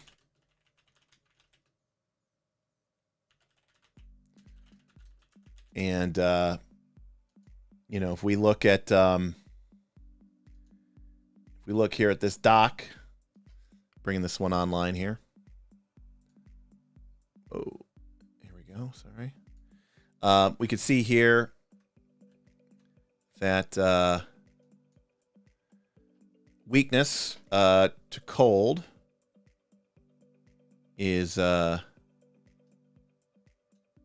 interesting. Why can't I?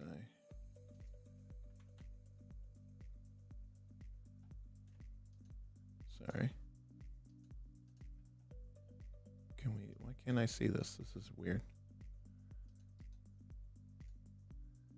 Sorry, guys. I don't know why this is doing this, but okay.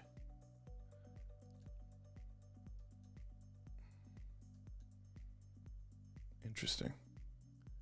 Apparently cannot show you this part of this chart. So let me copy this. So cold has, let me go to my other one here.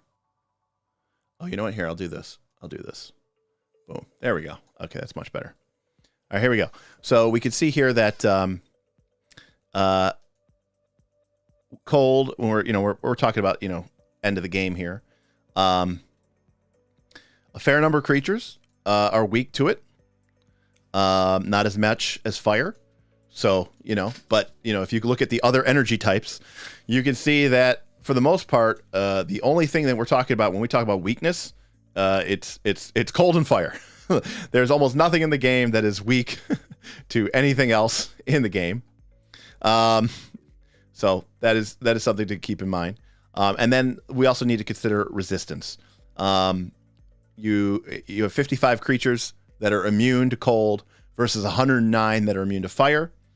And in total, 69 creatures have some form of resistance to cold, whereas, again, a whopping 108 have resistance to fire. So in terms of creatures with resistance, fire is number one in terms of the most creatures that have resistance. Electricity is number two at 73, and cold is a very close number third place. So you do have 69 creatures, levels 1 through 25, which have resistance to cold, and then you have 65 creatures, 1 through 25, which have weakness to cold. So in total, and there's 55 creatures, by the way, to keep a track of, that are just flat out immune to cold. And again, fire being number one. So, full stop, cold is, in my personal opinion, way better than... Whoa, what happened? Oh, that was the song? Holy shit, that was horrible. Okay, sorry about that. I thought like my computer froze, but it was just somebody's shitty music. So where were we? Oh, right. So in my personal opinion, cold is better than fire. So I think cold, not only being a cold energy type, but also the fact that it does more damage than fireball. And, cone, obviously fireball has an incredible range. So, you can't, you can't kind of do that, but it's also blissfully short. Look at that. Look at that. I don't even have to scroll down. Kind of wish it had slower mobilizing effect. Yeah, that would be pretty cool, but I mean, it's already pretty powerful. This is a blaster spell, so it is doing what it's doing. I think this is one of the best spells in the game. I don't think it's busted. I don't think it's broken. I think it's just a solid A tier spell.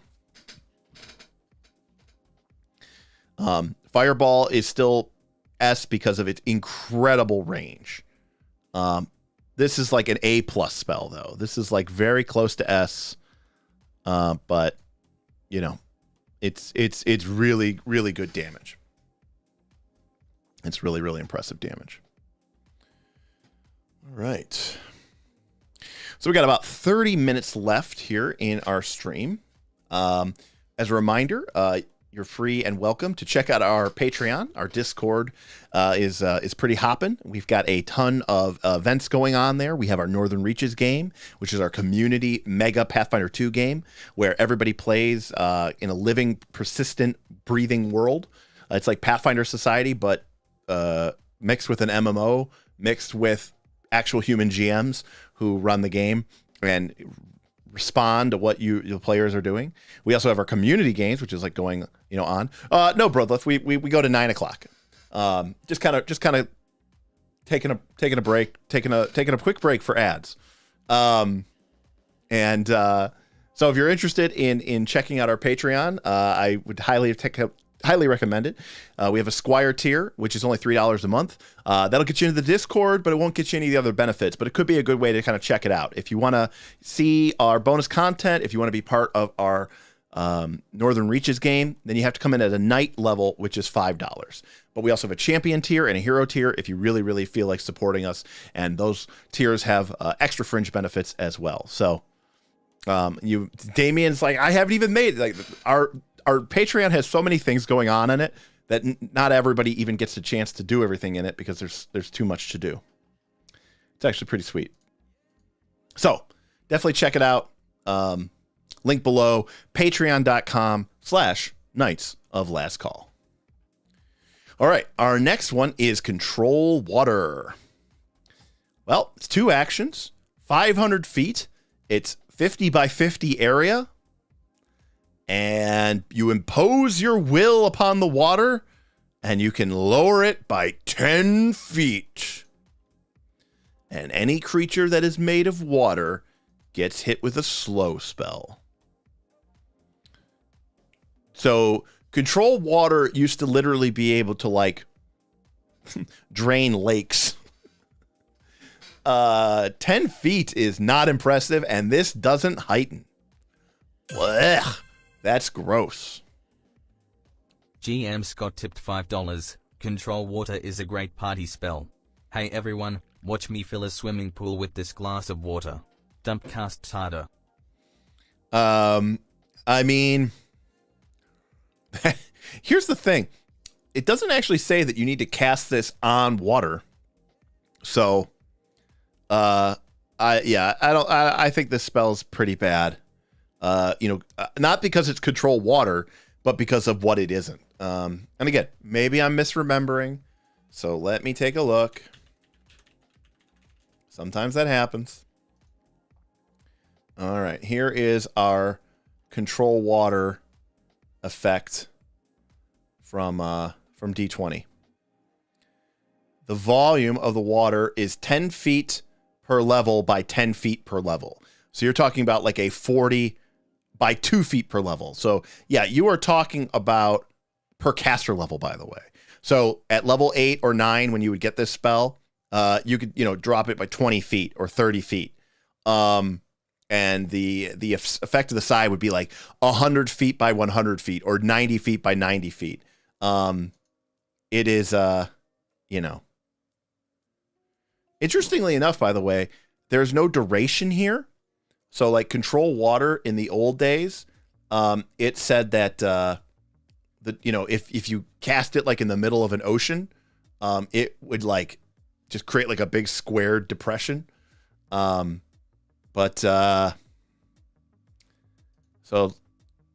I mean, yeah, it's kind of wonky. It's only 10 feet. I don't know. Scroll D, I guess. It's not great. All right. Yeah, I could see it being a good GM spell when you want to flood a town. I'm not opposed to that. All right, our next spell is Crushing Despair. This has an emotion, enchantment, and mental tags important to cast. And this is a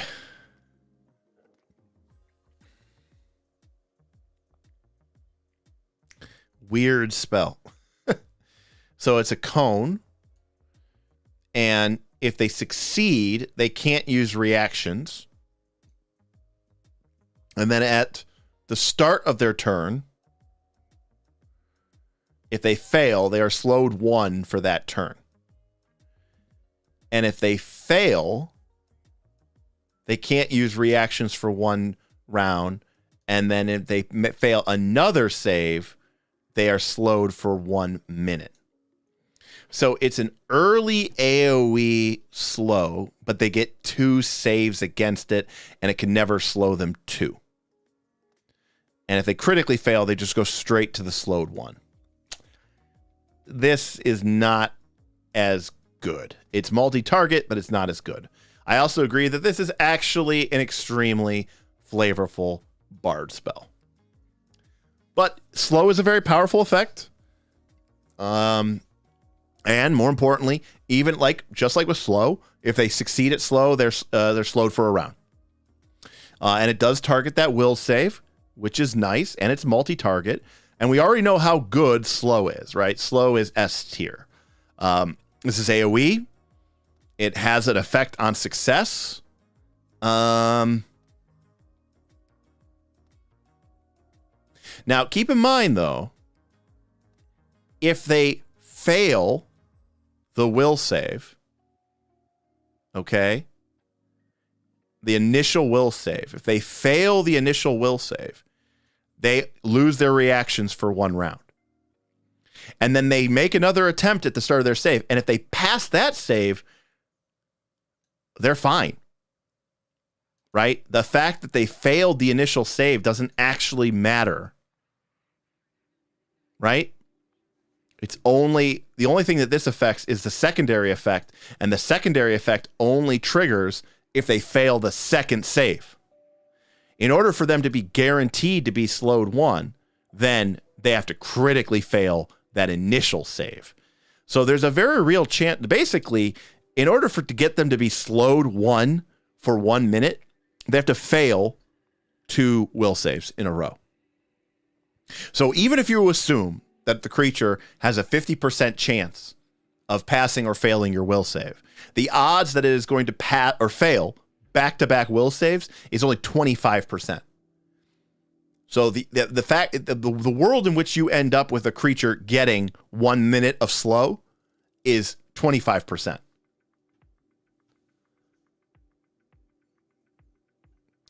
Damien says, I think you're reading that wrong. I think they lose reactions for a minute before the second save. I don't know. Because, yeah, I don't know. In which case, that's actually worse, Damien. So I still think that's worse. I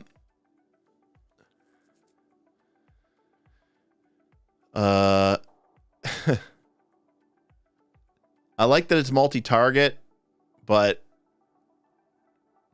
yes, if they critically succeed, they don't lose any reactions. If they succeed, fail, or critically fail on the first save, they lose their reactions. And then when their turn comes up, they make another save. If they fail that save, they are slowed for either that turn, 1 minute, or they automatically fail the save and they're slowed for 1 minute.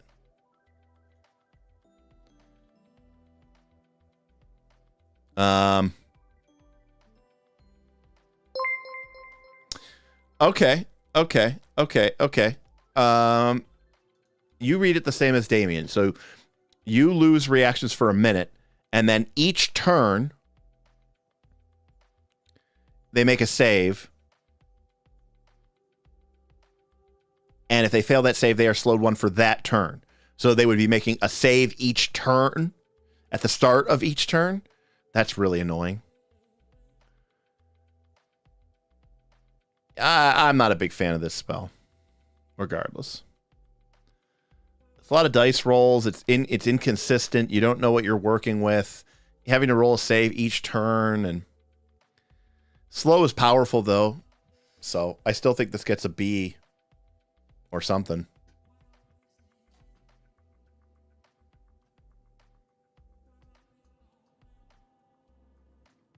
So, and losing reactions could be great, or it could not matter at all. So,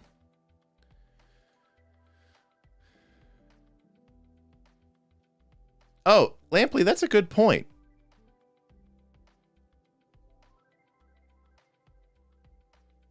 So you're not even slowed?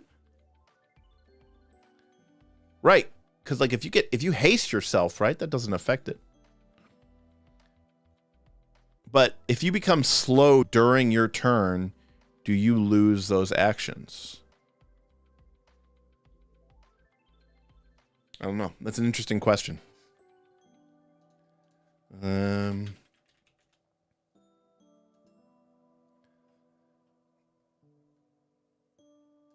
you go. Because slowed has its effect at the start of your turn, you don't immediately lose actions if you become slowed during your turn, which means that since it's the start of your turn, you would become slowed and it wouldn't do anything. You'd be slowed 1 for that turn, but that doesn't affect anything because if you become slowed at the start of your turn, you don't lose actions. So then but then at the start of your next turn, you're no longer slowed because you're only slowed during your turn. So this spell, as written, if it worked the way that Damien and company believe, I don't think this spell would do anything. Correct.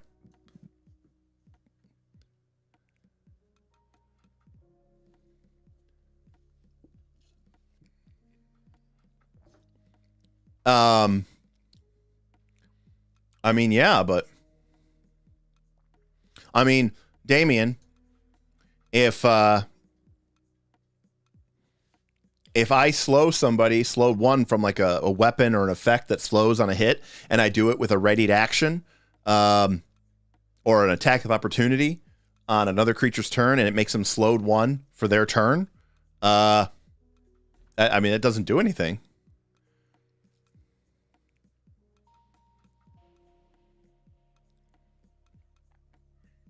Well, yeah, but you're only, according to the rules text, you are only slowed during that turn, which means as soon as your turn ends, you are no longer slowed. So you wouldn't even lose this action slot the next turn. I mean, I get what you're saying, rules as intended versus rules as written, but remember, this is a, Pathfinder Society. This is a game of pedantics. You say it's being pedantic, but it's a game of pedantry. It's a game for pedants. Well, let's take a look at that. Start of turn, Pathfinder 2. Maybe there's an answer to this. Here we go. Many things happen at the start of your turn. Take these steps in any order you choose.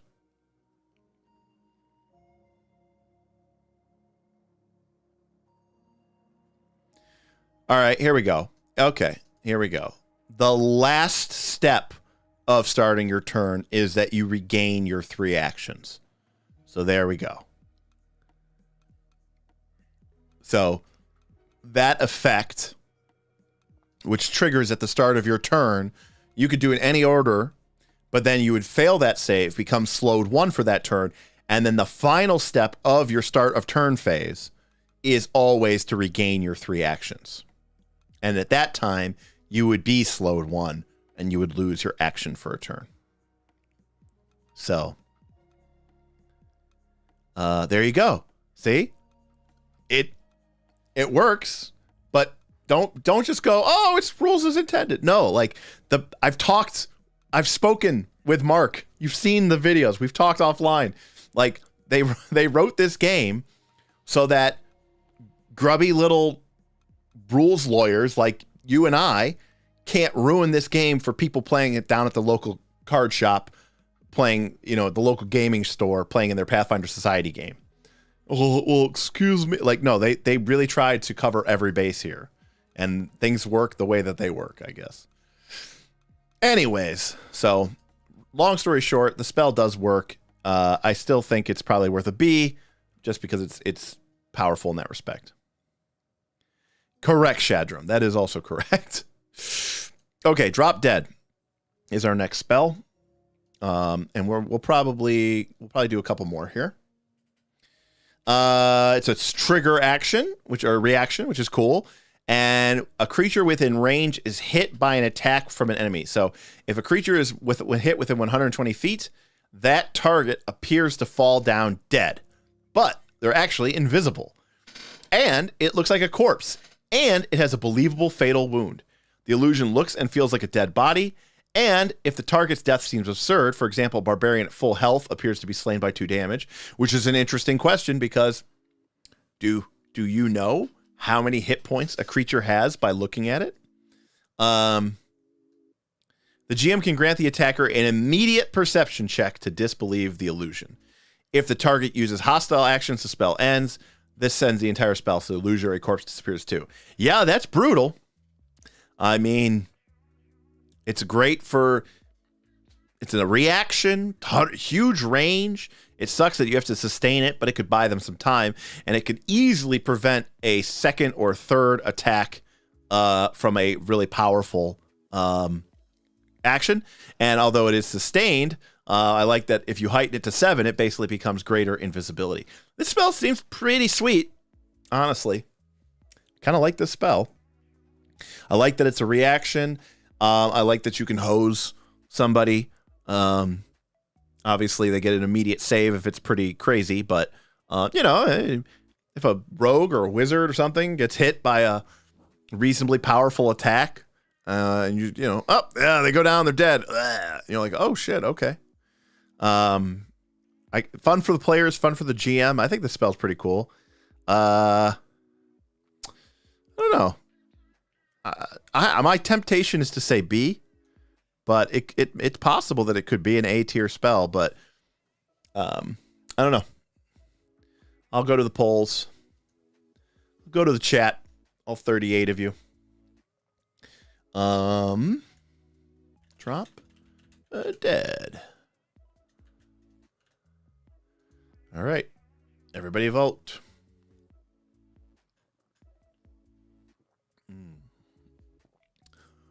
Cool spell, though.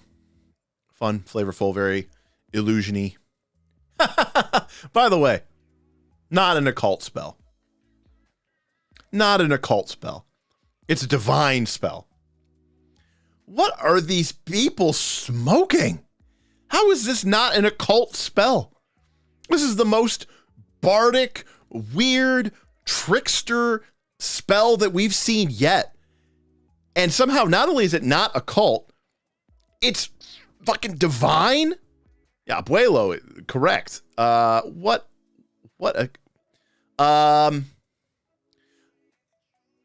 I'm curious why you guys are downgrading it for uncommon. Uncommon doesn't mean anything. Just FYI. So, uncommon just means, you know, your GM could say no, but your GM could say no to anything. So it doesn't actually mean anything.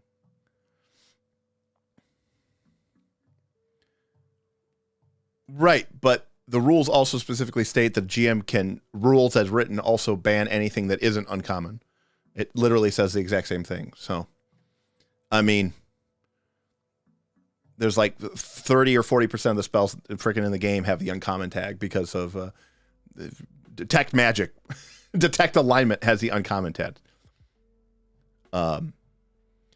Sure, that is technically true. Yes. But that doesn't really affect anything.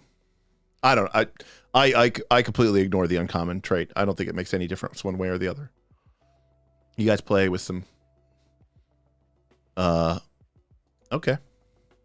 All right, let's see what the final results were here. Of the poll, let's see what you guys said. Well, it looks like we have 68%, or about 2/3 of you, saying that it is a B. So we'll go with B. Okay, cool. Very cool spell. All right, what do we got left? All right, we will end it with elemental form. I think this spell was pretty cool. Matt used to cast this spell as Burl, which I think is really cool. It's a polymorph effect for a wizard or for a primal caster. It's from the elemental bloodline, which is what Burl was. 2 action, and for 1 minute, we get a battle form. So we get an AC of 19 plus your level. Let's do the math. You're casting this as a level 5 spell, so you're level 9. So there's your level. You fighter would be trained. So that's 2 points of armor class. They'd probably have 5 points from their armor, maybe 6. So that's 8, and it's probably +1 armor. So that's 9. So there's 19. So this is giving you fighter in +1 full plate equivalent armor class. So this is a pretty, this is a pretty good armor class. It's going to give you the armor class equivalent to pretty much anybody but the champion. It's going to give you 10 temporary hit points. that's a little low. I'd like to see that be 15, maybe 20. I would, we'll see for that. You get dark vision. You get a pretty good attack, plus 18. And you get an acrobatics of plus 20 if you are air or fire. You get an athletics of plus 20 of earth or water, which is, again, pretty powerful. That's a good level at that, or I should say that's a good modifier for that level, as we've seen time and time again with these effects. And then you get some additional benefits. If you are air, you get a massive fly speed of 80 feet, and your movement does not trigger reactions. So, I mean, that is incredibly powerful. That's very cool. And by the way, you do have hands in this battle form, and you can take manipulate actions, which is very, very, very cool. Very powerful. If you go to the earth form, well, you do a lot of damage. That's about it. It's kind of the damage dealing form. If you go to fire, you pick up fire resistance 10, you get pretty good land speed, and you get okay damage with some persistent fire. And then lastly, if you go to water, you have the really good swim speed, a little bit of fire resistance, and you get an okay damage spell, and then you can push people around. So the water is not so great unless you really need to be in the water. I don't know. My dogs are going crazy. Sorry. And it heightens nicely. You're at level 5 here. You go up 1 level. You go to 6. You gain large. You go 1 level higher than that, and you are huge. GM Scott, but can you breathe underwater? Nope. You cannot. You're made of water, but you can't cast, you gain the elemental trait. So does the water trait give you specific ability?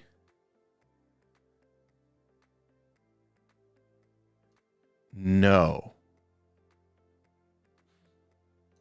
Doesn't look like it specifically does. So, yikes. Oh, well. It's still a really fun spell, very powerful. The flight speed's very good. Overall, it's pretty powerful. You can cast spells in it, I think. Because it lets you use manipulate actions. So that's pretty cool. I mean, I think it's pretty powerful. It's pretty fun. I don't know. Maybe I think B tier. Damien says A. I could say A. I like A. I mean, I think it's very versatile. And the speeds and the movement on the thing are really great. The AC is pretty good. Let's see. Air form S, water form B. I mean, I agree with you. I do agree. The air form is particularly powerful. So it's a very good spell. Doesn't the polymorph tag limit spells? It implies that you can't cast spells because you can't manipulate. But this spell specifically says, you do get the elemental trait. Okay. All sec.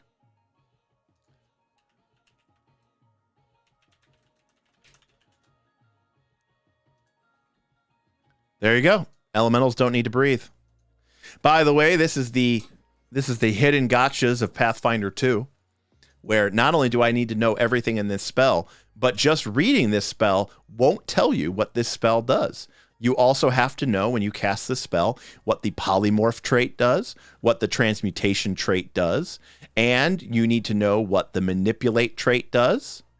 You need to know what the elemental trait does, and you need to know what the fire, earth, water, or air trait does as well.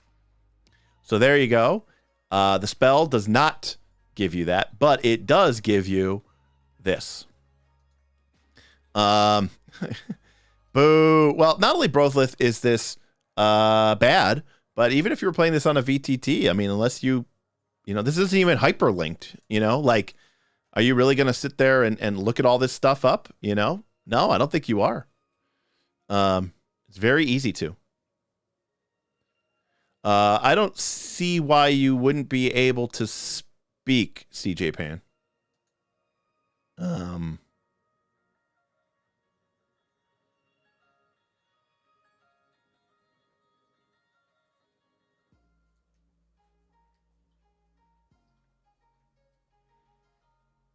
Yeah, I mean, I agree with you, Damien.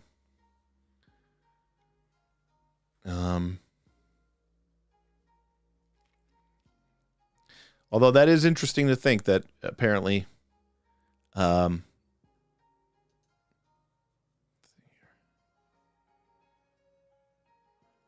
otherwise noted, the battle form prevents you from casting spells, speaking, and using most manipulate actions that require hands. I gotcha. So unless it says you can speak, you can't speak.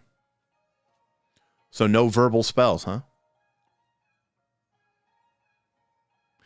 Is the restriction on casting spells true even though you can cast manipulate traits? All right, well, in that case, I am going to downgrade the spell to a B.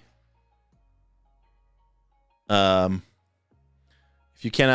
a caster is locked out of casting spells and speaking when they are in this form, then I'm going to rule against that. That's not as good. That's unfortunate. So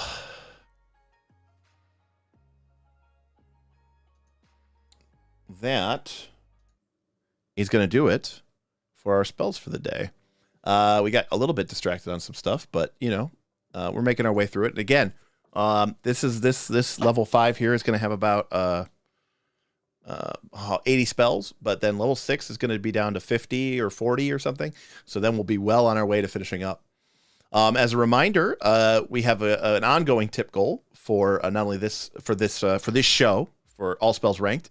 When we get to $150, I am going to go into the Patreon. I'm going to pick out a couple of our patrons and have them join me. People who have particular opinions, maybe people who have differencing opinions from me, and we can kind of get into some lively debates here on the screen. But overall, you know, a solid number of B spells with a couple A's and a couple C's. I like to see it. That's good. You know, I think that's good. You know, that's what I like to see in those spells. So, thanks everybody. As a reminder, next week, we are not playing our adventure path, our new adventure path, Quest for the Frozen Flame, which just kicked off this week. Check out the VOD if you didn't. That's going to be every other week. And we're doing that so that we can have a slot twice a month where we can try to play something other than Pathfinder 2. You know, RPGs and a variety of RPGs are a really important part of my life, and I really want to make sure that I have an opportunity to play those online and with my friends and share that with the community, share that with you. And so that's going to be really, really important to me. But next week, we're still going to have a couple live shows as normal. We also had a lot of success with our sort of game design challenge gauntlet, which spurred a huge conversation on our Patreon about boss monster, boss design, tension building mechanics in Pathfinder 2 combat. Can you use clocks or token systems to sort of artificially generate a sense of tension? And the thousands of messages were basically generated between last week and today. So huge amount of conversation about that. And there was a lot of talk about, hey, we should make this part of our show. And I said, oh, guys, we already don't have room for this. I already have my GM Q&A. I already have the All Spells Ranked, and people want me to do the focus spells. And now we have a damn show. GM Scott tipped $10. Here's to other RPGs. Thank you, GM Scott. I know you're excited to see it. I'm excited to see it too. Outside of getting off our other games, I think it'd be fun too to tap into some of our hero tier, patrons who've been with us for a long time, and have them kind of join the game. We can have some fun one shots or two shots where we play some different kind of crazy zany games. This Monday is Memorial Day, so hats off to any and all armed service members, veterans, anyone whose family member has served, especially those who gave their lives in defense of at least for our country. So for the United States of America, this is obviously an important holiday. And so definitely have my respect, and anybody who is serving or has served, my hat's off to you, especially those who pay the ultimate price. That's this Monday, so it'll be a nice relaxing weekend. And then next week we are gonna be doing a couple live shows, getting a couple videos out. Then the week after that, this is gonna be really cool, guys. I'm hoping. So the week after that, Tuesday, we are doing episode 2. So this is the 7th. So next week is the 31st. We're just going to do a live stream, maybe a GM Q&A. That's the 31st. The 2nd, we'll do spells like we did tonight. The 7th, which is 2 Tuesdays from now, we'll do episode 2 of our Quest for the Frozen Flame. And then I'm off to Origins for 4 or 5 days. That's a big gaming convention in Columbus. It's like the 3rd largest in the country. I think below Gen Con and maybe Dragon Con, but and we're gonna meet up with some patrons down there. And I'm hoping to maybe do some live streams from Origins. I'm bringing my podcasting gear, so I'm hoping to get a podcast or 2 or 3 in with some of the members of the Patreon who are going to be making the trip down there. Maybe grab some industry insiders, sit around with some microphones and shoot the shit about gaming, the state of gaming, talk about Pathfinder 2, talk about role-playing games in general, talk about the juggernaut that is 5th edition D&D. Where do we think the brand's going? What does it mean for the future of role-playing games, tabletop role-playing games in general, state of the hobby, status of the Pathfinder 2 brand, Paizo's strategic moves, and new and fun RPGs that we've been playing, and old goodies that we've rediscovered, and new hotness that we're eager to try. I think it'll be a lot of fun. So I'm really looking forward to that. It's going to be really, really awesome. Shadram asking, am I doing anything for PaizoCon this weekend? Nope. They didn't reach out to me. They didn't talk to me. I don't have any, I don't know how, I don't know if and what. I don't even think Paizo knows I exist, quite frankly. I mean, we get a couple of, sometimes we get some stuff early from Aaron Shanks over there in their marketing department, but for the most part, I don't think we're really on their radar. So who knows? So I'm not doing anything for PaizoCon, just D&D. There is no 5e. That's right. They're going to get rid of. Oh, they know. Good on you, GM Scott. I'm not only am I too contrarian. I mean, probably it's mostly that I'm too contrarian, but it's also that I just like other games. I mean, Pathfinder 2 is fun, and I'm enjoying it, and I've been enjoying it the past couple of years, but it's not like it's not my favorite RPG. It's not my favorite RPG even right now. It's for me, it's a better and more useful. It's a refined version of 4th edition D&D.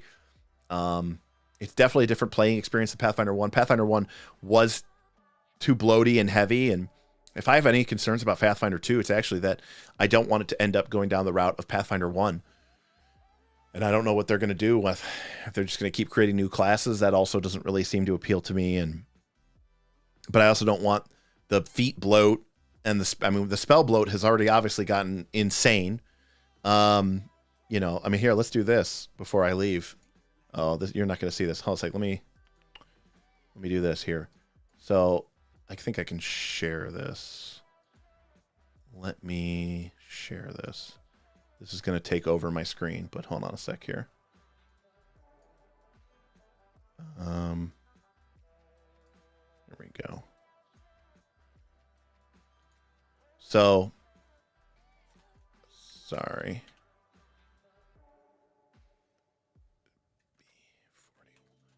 Okay. So, we've got,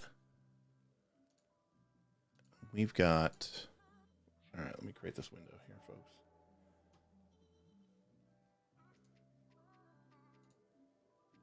All right, here we go. So we have, these are all the spells in the game. So currently 50% of the spells in the game come from the core rulebook. 19% come from Secrets of Magic. A whopping 14% come from the APG. And then 6% come from Gods and Magic, and then we've got a couple, percents or sub-percents below. But I mean, already the core rulebook alone only contains half the spells in the game, right? So that's already just an insane number of spells which have been added to this game already. So, that is something definitely to concentrate on, for sure.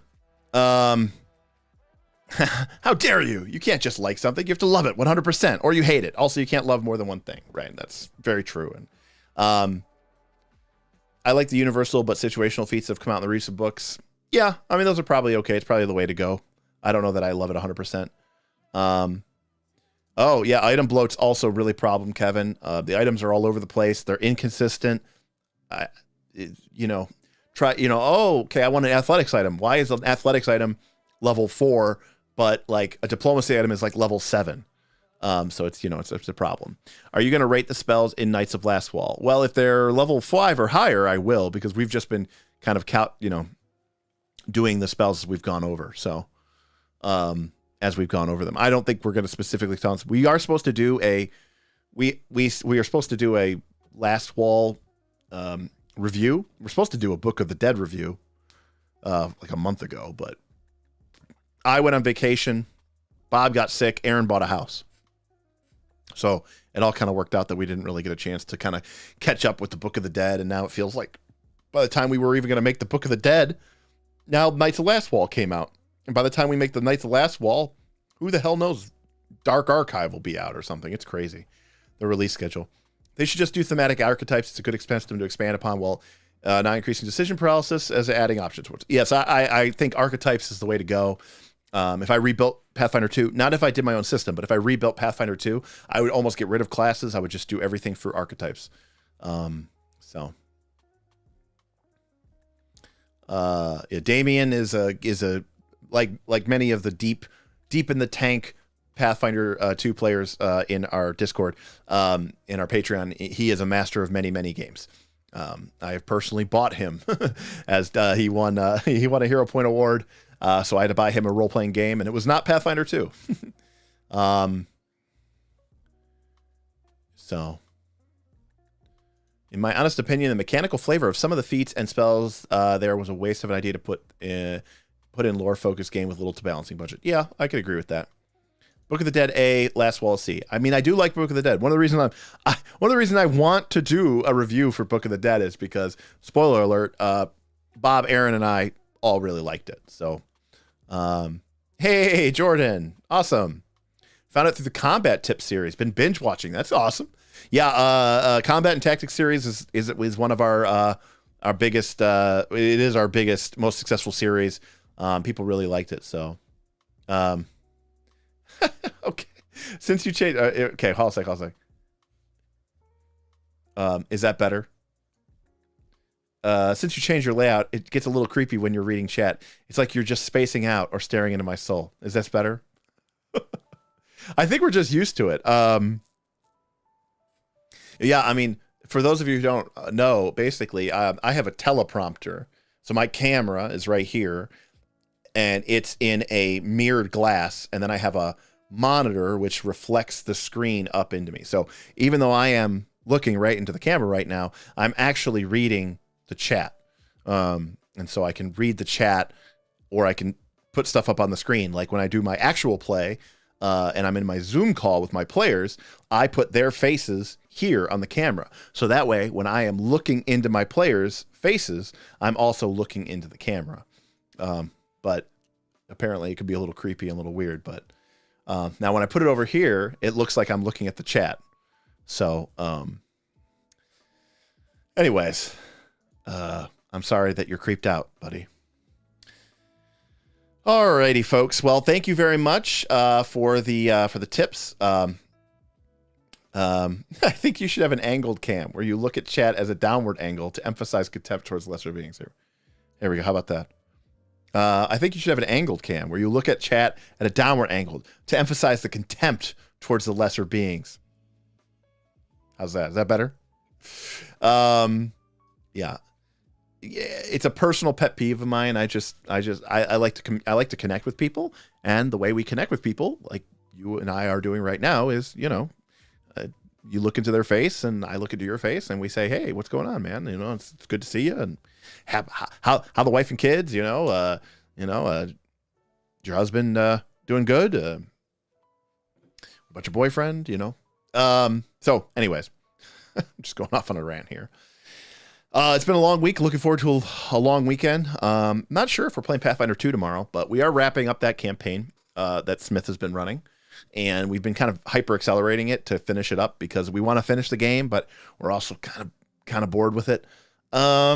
Which happens to me, honestly. The longer I play a character, the more years of DMing has just made me very ADHD for my players.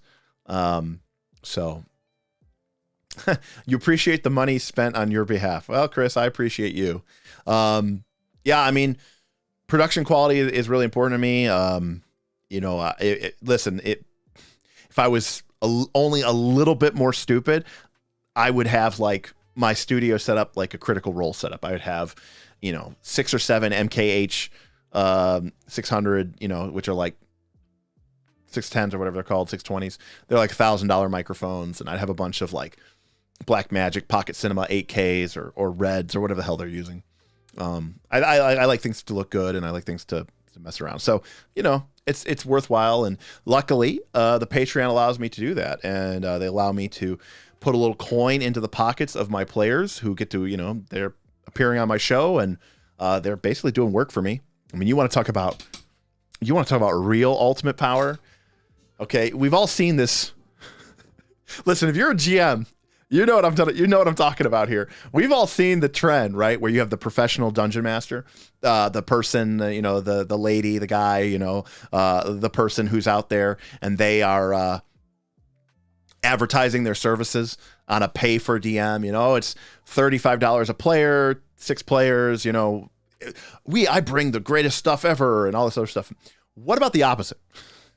What about as a DM, you're like, I can't stand my horrible players, and then you pay your players so that you have a good group of players, and because they're paid, they have to do what you tell them to do. Well, that's kind of what I've done since I'm paying my players for Quest for the Frozen Flame.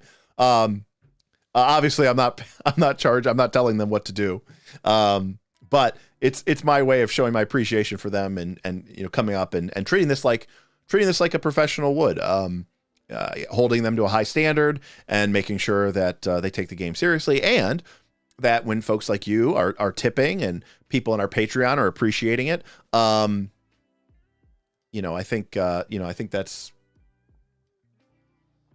really cool. That is correct. I am looking off to my left, but it's the camera right, which is crazy. So anyways, long story short, for the first, this is exclusive Patreon knowledge, but I lost like $22,000 on this channel the first year it was in operation. And I was happy to do it. But it sucked because I obviously didn't have any money to share with my my cast because, well, I didn't make any money. But now that the channel is a little profitable, we have, again, 95% of the money that this channel makes does not come from YouTube. It comes from our patrons. It comes from our tips from viewers like you. That is how this whole thing operates.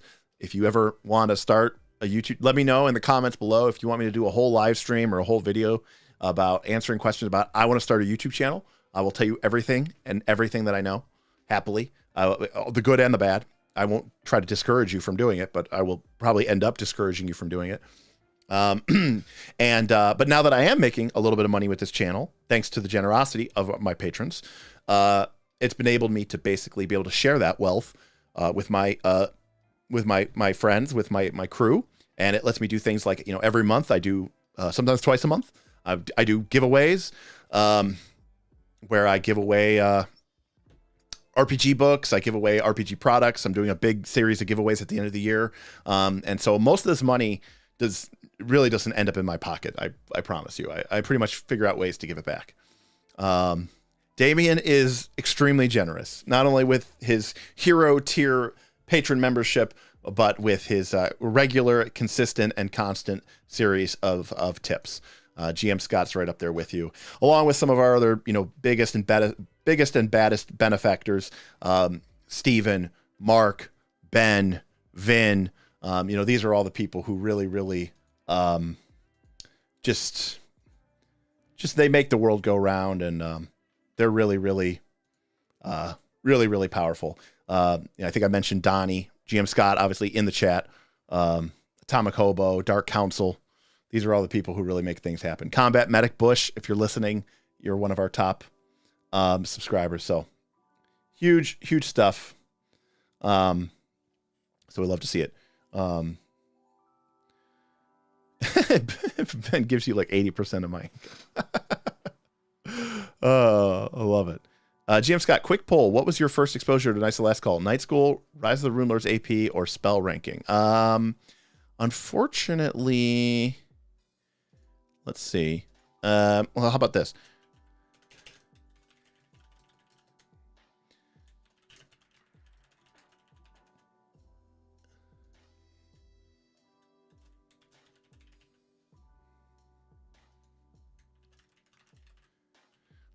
When there's a certain streaming setup I have where I can only put 2 options into the poll, and this is where we're at right now. I can only put 2 options in the poll. I can't put multiple options in the poll because YouTube is stupid, and it's the way it's set up, and it's really dumb.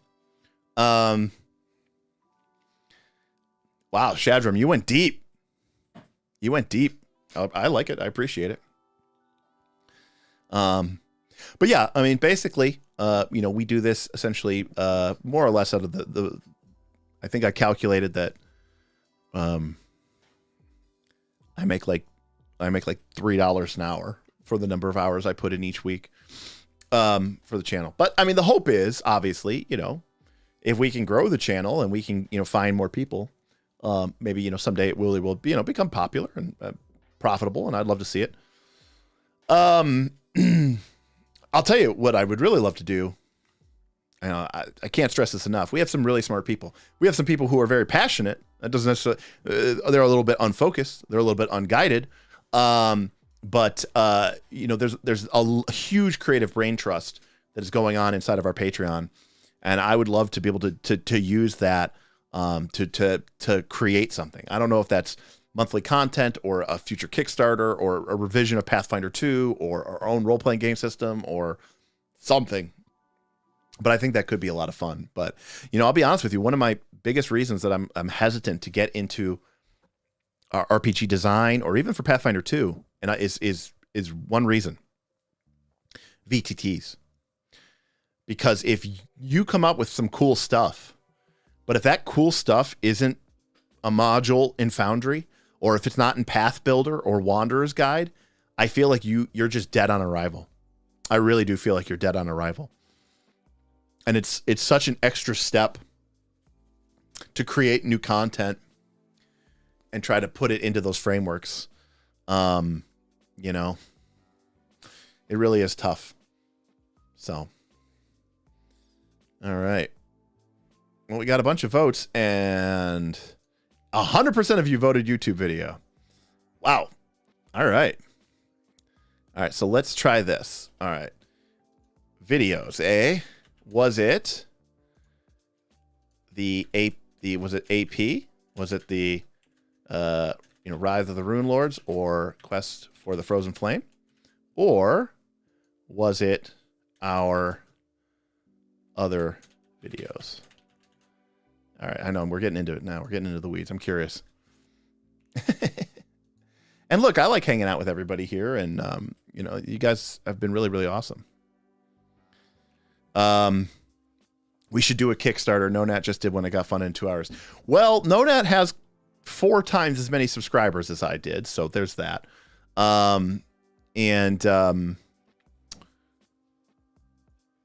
There's that. And then number 2, NoNat worked with, I think, an established game designing team. I don't really think NoNat was the lead designer on those games. Not saying he wasn't involved, and kudos to him. The success was awesome. It was cool to watch. Bob backed it for us, so that we can, came it and see it. So, and GM Scott being, on point like usual. His Kickstarter was popular, but he also made it 5e compatible, and I really do think you kind of have to. Look, I don't know how to. Look, like I just described this, right? Like I'm doing this channel. You all saw me last year. I was doing live streams. I was doing APs. I was doing videos. I was editing sometimes 10 hours a week to get out weekly AP videos because, we have 8 cameras. We're live in a studio. We're not just, back then we weren't doing it live. And I lost over $20,000. So like, if you do something like this, it's a lot of money. It's a lot of investment. And the fact of the matter is, if you do something like this, if you don't make it 5e compatible, you will lose money. You will lose money. So, that's the problem. And you really do have to think about it. Like, how are we going to make this thing 5e compatible? Are we being serious about this thing actually being profitable or not? Or are we just kidding ourselves? Okay. And 65% of you, so 2/3 of you found us through our other videos. 1/3 of you found us through our AP. Very, very cool. Very cool. Came for the AP, stayed for the nerd talks. Combat and tactics video, like so many people. We're playing 20 questions. Yeah, that's true. Marathoning the entire combat and tactics. Yes, exactly. Raiding spells such straight into PF2. PF 2.5 Knights of the Last Call community patch is such a Chad move. We see what's wrong with your game, and you were cowards for not fixing it, so we're going to do it. I don't want to use the term cowards. I mean, they put a lot of work and development into this game, but they had real things that they had to contend with, one of which is the legacy, right? The pressure to deliver a game that is both new and old at the same time. Like, sacred cows are really important to a lot of people. 4th edition proved that. 4th edition killed way too many sacred cows, and it did so very flagrantly, almost mockingly. I was there at the Gen Con when they announced 4th edition D&D, and it was a big surprise to everybody. Nobody expected a 4th edition D&D, and they were very the mocking. If you've ever seen the very famous trailer where the crazy, weird French Canadian guy talks about old editions of D&D, maybe you guys haven't seen that. Has anyone seen this? Has anyone seen this old trailer? This is what they showed. We all got together in a big conference room, big conference hall at Gen Con. They had a big stage set up, and then they had a big screen, and then this crazy trailer comes on, and nobody knew what was even going on. And then there was this crazy guy with this crazy French accent that almost sounded fake. We were all like going, what the hell's going on? But they were basically mocking it. They were basically saying like, yeah, 1st edition was suck. 2nd edition made no sense. THAC0 was dumb. 3rd edition was overcomplicated and it was boring. And if you like all those old games, you're stupid. Here's 4th edition, D&D of the future. This is amazing. This is where you want to be. It's like a video game. And they were wrong. I mean, I know it made them money, but it did not make them the kind of money that they thought it was going to make. I think they thought it was going to be like 5th edition is now, which is funny because I think they thought 5th edition wasn't going to make them any money, and it made them a ton of money. So your first was don't be boring. Ooh, that's a good one, KC. I'm not trying to have favorites. But if you watched Don't Be Boring, and then decided to hype up and subscribe or look into the Patreon, like that, you're on our level. That's a great way. That is a great video that really explains the vibe of the channel. I loved your video on Pathfinder's version of D&D Beyond. I agree and hope that they do not go to the same role to payroll everything. And unfortunately, Stargazer, I think they will. You got to have a huge built-in fan base, a huge IP, or 5e. Damien is correct. Look at Avatar did tremendously well, and it's powered by the apocalypse. But it's Avatar, The Last Airbender. It's like that show is beloved by everyone. It's not just a children's TV show. And for people who if they were children when it was on the air, they love it even still. So, I feel like this is an RPG channel run by adults. Thank you. I mean, our demographics definitely skew much older than a lot of other channels, for sure. Nice. That's very good, Chris. That's what we are. Didn't Steven from Battle Zoo Bestiary from Roll for Combat quote something like 30K as a baseline for a book of reasonable quality? Yes. Yes. Very cool. Yes, people love City of Mist. Exactly. So, you know, there's another stuff. Anyone watching Avatar Legend of Zorra? You mean Legend of Korra? Is that something new? Anyways, long story short, it'd be a lot of fun, but you know, it's something that we would take very, very similarly. You know, those are the Korra. Yeah, Legend of Korra is great. I prefer the original Atla better, but you know, I think Legend of Korra is really fun too. And I love what they did with that show, and it felt like a more mature show than original Avatar. And I really liked some of the, you know, they took bending to like that next level. So I think it's a more mature show. It's very different. I agree. Yeah. So anyways, long story short, you know, the channel's doing good, and you know, we're going to continue to try to grow it and figure out a way to do that. But the way that you basically have to do it is you have to build up a base, and then you have to figure out a way to sell them or kickstart them things that they really, really want, and figure out what that is, and then deliver that to them, and people will reward you for your work with their hard-earned dollars, and say, hey, I appreciate what you do. I like the cut of your jib. I like what you make, and you know, I'd like to see more of it, and I think this will make my gaming experience for me and my table better. You hated Powered by the Apocalypse, and now you own 5 Powered by the Apocalypse games. Yeah, I mean, it's a different it's a different vibe. You know, it's for everybody. Yes. So yeah, I'm gonna wrap it up. I was supposed to wrap it up 20 minutes ago, but I will say Zier is really cool. I liked Kuvera a lot too. In fact, I probably liked Kuvera better. Have you looking at Black Dragon Gaming's channel? Should I be? Who's Black Dragon Gaming? Do I know them? Maybe I know them.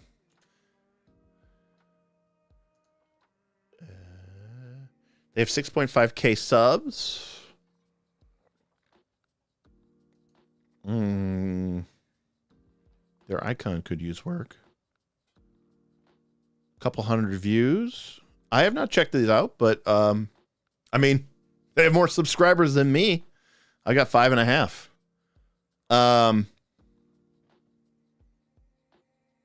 So it's interesting that you mentioned this, Ryan. Ryan, you're saying you're a patron of Black Dragon Gaming?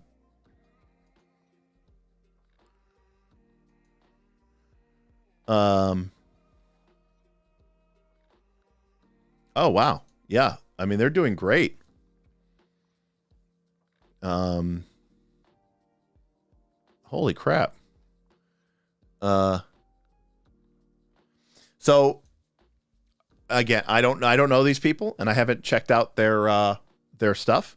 But there's a couple things here that are really, really interesting. Which is, we have about the same number of subs. They have less than me, or I'm sorry, they have 1,000 more than me, which is not nothing. And I'm scrolling through their videos, and their video counts seem very similar to mine, but actually lower. Like, they've got tons of videos in here with 39 views, 70 views. It looks like all their APs have only like 60 to 70 views. And they really don't have a lot of stuff here that is comparison. But here is what is really interesting about them. If I go to their Patreon, and this just shows you, by the way, that I don't know what I'm doing. If I go to their Patreon here and take a look at this, this is Black Dragon Gaming, and they are creating Pathfinder. See what they're doing here. They are creating Pathfinder RPG content. But, by the way, we have 180 patrons, and we're at like $2,000 a month. They are at 61 patrons, and they are at $2,400 a month. And look at these tiers. The highest tier we have is $25. That's their 4th tier. They go all the way to 10. Look at that. They got a 3, a 5, a 10, a 25, a 45, a 50, a 75, a 100, and 120, 150, and a $200 tier. Wow.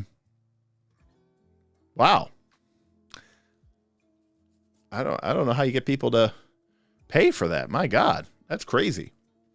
That is very, very high. But what's interesting, I need to make a VIN tier. What is interesting about that, though, is it looks like a lot of their content here is about making character builds. And what's funny about that, Ryan, is that when we did a poll on our Patreon, I asked people what kind of content they wanted to see, and class builds was like only 15% of people or 20% of people said that they wanted to see class builds, and a good percentage of people said they actively do not want class builds. So my community is very different. My community does not want class builds or anything like that. Whereas these higher tiers, and by the way, I'm seeing here now, I'm kind of reading these. I know we're on stream here, but like his $100 a month tier is he will GM a campaign on Roll20 for you and your fellow patrons. You need at least 2 patrons at this level to fire. They will run 3 to 4 hours a session and will last as long as the players in the game pay at this tier, or until the players feel that they have reached a good stopping point. Will play once a week at a set time. So it's like, okay, I don't know, maybe 5 or 6 people are playing that. Maybe you can get away with that when you have like 60 people. I don't know how like he has the time to do that. I really have tried to avoid monetizing myself on my Patreon. I try to respond to everybody, regardless of your tier. People on my Patreon can attest to this. I pretty much read everything. Sometimes it takes me a day or 2 to get to it, but most of the time on my Patreon, we rank how many messages you have, and there's only one person on my entire Discord that has more messages made than me. So I am the second most active person on my own Discord. Whereas I know a lot of content creators barely go on their Discord. They have moderators, people that they don't even pay to just run their Discords for them. But I've really tried hard to avoid. I've tried hard to say, hey, come do this thing with me. You get to play with Derek, or you get to do something with Derek, but it costs. It's only available for this tier. Or it costs this much money. That feels like pay for jamming for me, and I've really tried to avoid doing that. Case deck, avoid monetizing myself for individual use.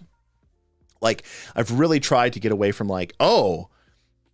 And maybe I have to, right? Like, this is a business. I file with the IRS. Like, I make money. I have expenses. I have bills to pay. I have employees to pay in the form of my staff, my cast. I have a bill for my studio. I have a bill for all my services and fees. But I've really tried to avoid like, oh, I have a $75 a month tier. And when you pay that tier, you get, I don't know, one-on-one session with me. And maybe people would pay that. But it's still kind of like, I don't know. Sometimes I'm too socialistic to really want to do that.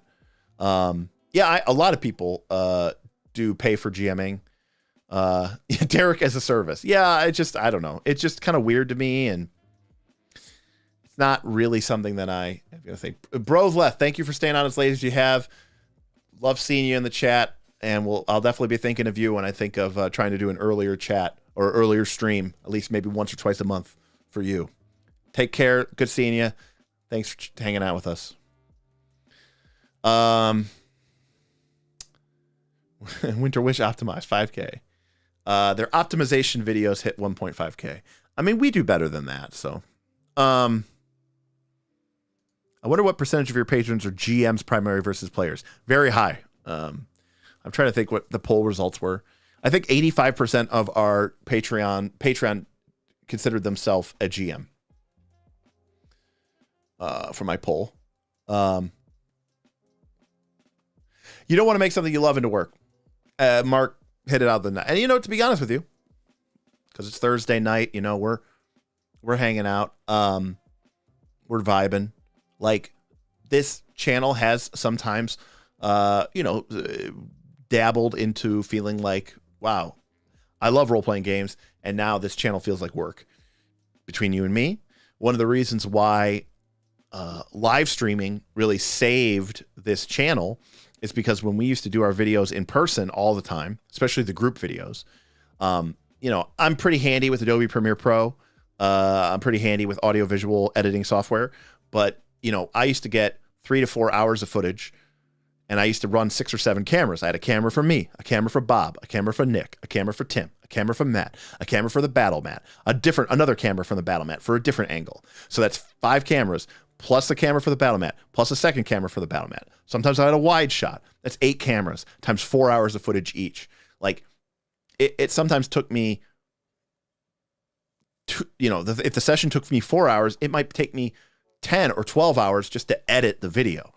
So you're talking about 20 hours put into a video that I would then post on YouTube, and I would get, 1,000 views or 2,000 views. And 1,000 views or 2,000 views on YouTube is worth about $5 to $10. So you're talking about 20 hours of work, basically a part-time job to get out of one video a week that made me $10.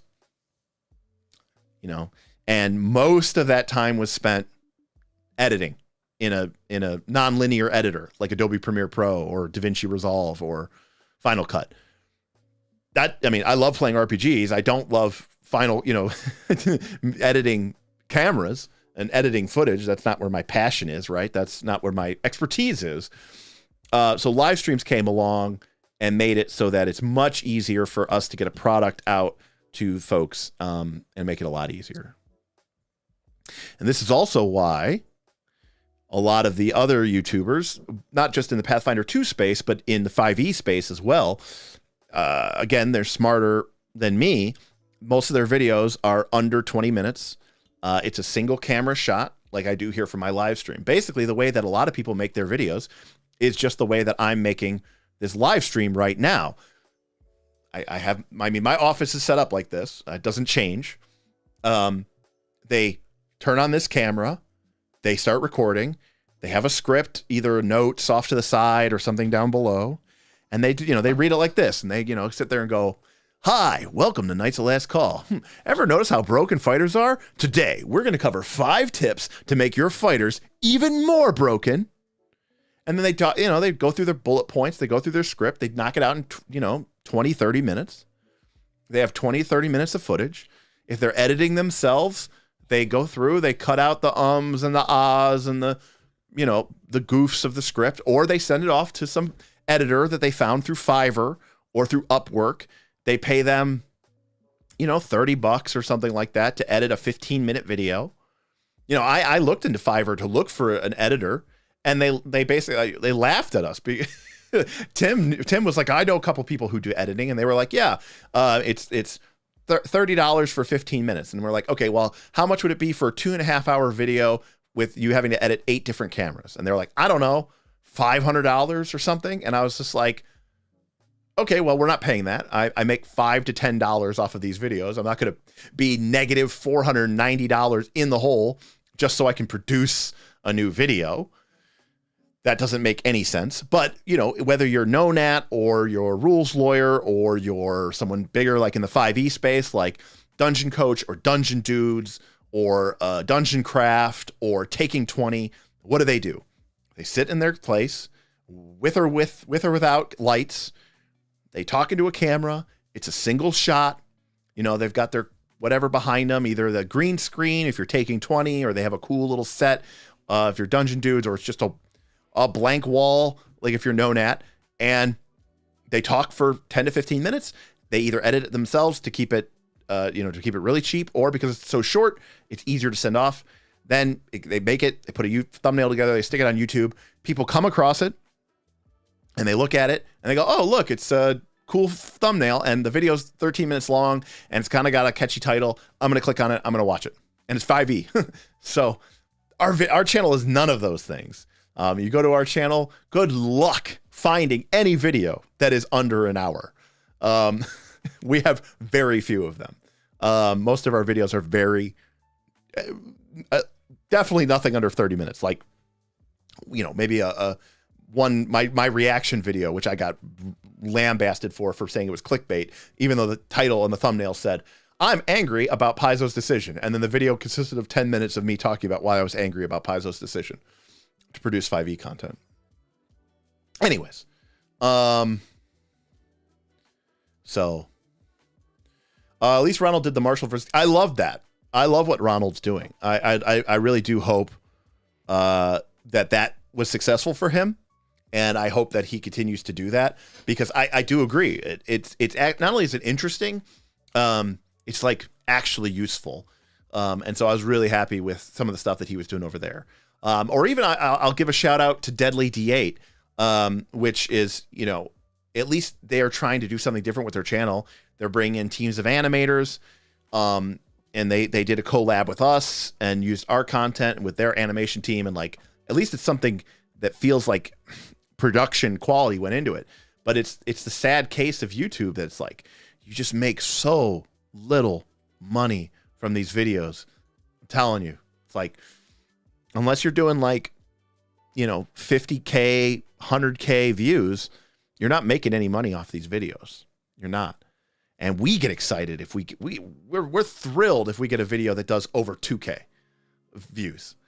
You know, our top videos of all time, which have been around for like 4 or 5 months, have like 6, 7K views.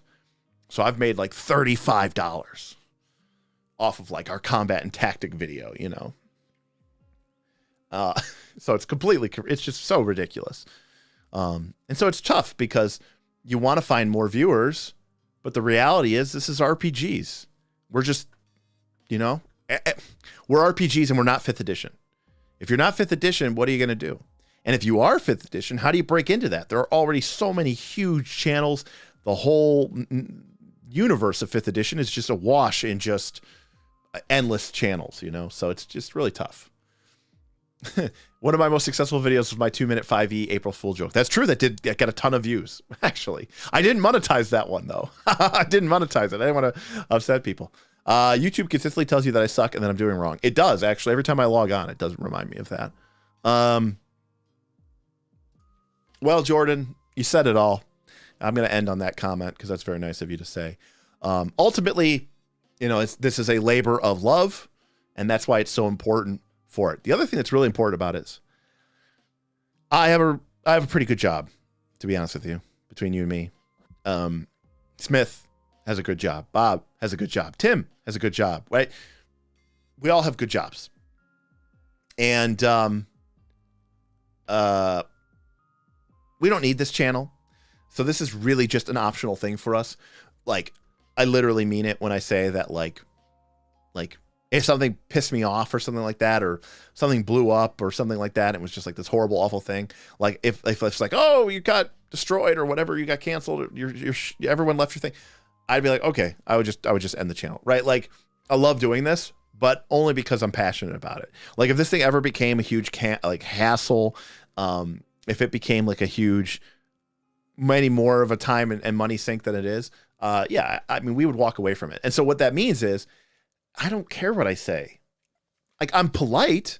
I'm not being disingenuous. I'm not trying to be rude. I'm not trying to upset anyone. I'm sorry if you have been upset. But like, I feel the way I feel. If a spell sucks, I'm going to say that it sucks. If a book comes out and I don't like it, I'm going to say that I don't like it. You know, Battle Zoo Bestiary came out. There were a couple of monsters that we gave the rating of terrible to, or I gave the monster rating of terrible to. There were people who were upset about that. How can you say a monster's terrible? Someone built that monster. Yes, and I didn't like it. I think it's terrible. You know, I believe in the value of criticism. I believe in the value of the critic. And quite frankly, I kind of can just do whatever I want. So some people like that. Some people don't like that. I think it'll mean we're always going to be a pretty niche little channel. But long story short, big props to NoNat for breaking out with doing the NoNat, doing the Kickstarter. That's really cool. And big props to Black Dragon Gaming, who are doing $2,400 a month on 61 patrons. Good for them. That's pretty hot. Exactly, Kevin. Exactly. You know, and thank you, by the way, for doing Quest for the Frozen Flame before you noped out. I did use that to import. Very nice. Thank you. But that's exactly right. If it becomes too much of a job, then you have to make a decision, which is you say, well, if this is a job, then it should be making me money, and it should be a reasonable chance of making me a living wage and a good chance of it. Is there any way for me to do that? And I don't know, maybe Kevin, maybe you could have monetized PDF to Foundry. Maybe you could have made it $5 or something on the marketplace. People might have paid it. People probably would have paid it. You know, I know you had your donation, but you know, so okay, well, that's fine. And that's fair too. I mean, that's also very, very fair too. You know, I get it though, Kevin. I 100% understand. And obviously, if you're making this shit, you're passionate. You like role-playing games. You're hanging out with us. You're always in here. You know, you're on our Patreon. Like, obviously, this is something for you that is a passion project. And you're obviously a pretty proficient programmer. So, you know, if you don't want to do something, that's really telling. That's very telling. And luckily for me, there's a very strong community aspect to Knights of the Last Call. It's part of the reason why the Discord is what keeps me going. If my Discord was a toxic cesspool of just constant, you know, people shit, like I've had to ban one person. Okay. We're at 181 patrons. I've had 230 patrons, 225 patrons lifetime. So we've had about 40 people, give or take, that have come to the Patreon, left. Maybe it's like 50 people have come and left. One of those people I had to ban. And so that's like 1 out of 200. So that's, you know, 0.5%. I'm very, very pleased with that. If that number was, if I was banning a person, you know, every month or every 2 weeks, I probably would have shut it down. So I get it. For me, the community, my Patreon community, that's really what keeps me in the game. So, alrighty. Thank you, everybody, for hanging out with me tonight. I hope you all have a blessed Memorial Day and weekend. If you're working, sorry. I have Monday off. I have Friday mostly off. They've kind of told us to chill, get some work done, and then try to get out of there early. Although somebody scheduled a 1 p.m. meeting with me, which I would already be salty about on a Friday. But on the Friday before a 3-day weekend, I'm especially salty, but it's okay. Sometimes you got to do what you got to do. All right, everybody. Thank you so much for joining me tonight. I look forward to talking with many of you on the Discord. I also look forward to seeing what comes out of PaizoCon. I know Roll for Combat is going to have some pretty cool stuff that they're going to be releasing, you know, talking about. It is not, Kevin. So definitely cool to hear. Definitely going to be cool to hear to see what comes out of PaizoCon, what's coming out from Roll for Combat, and we'll see and be able to talk about all that probably next week and on the Discord. So, all right, everybody, thank you so much. I will see you all next time here on Knights of Last Call. Bye.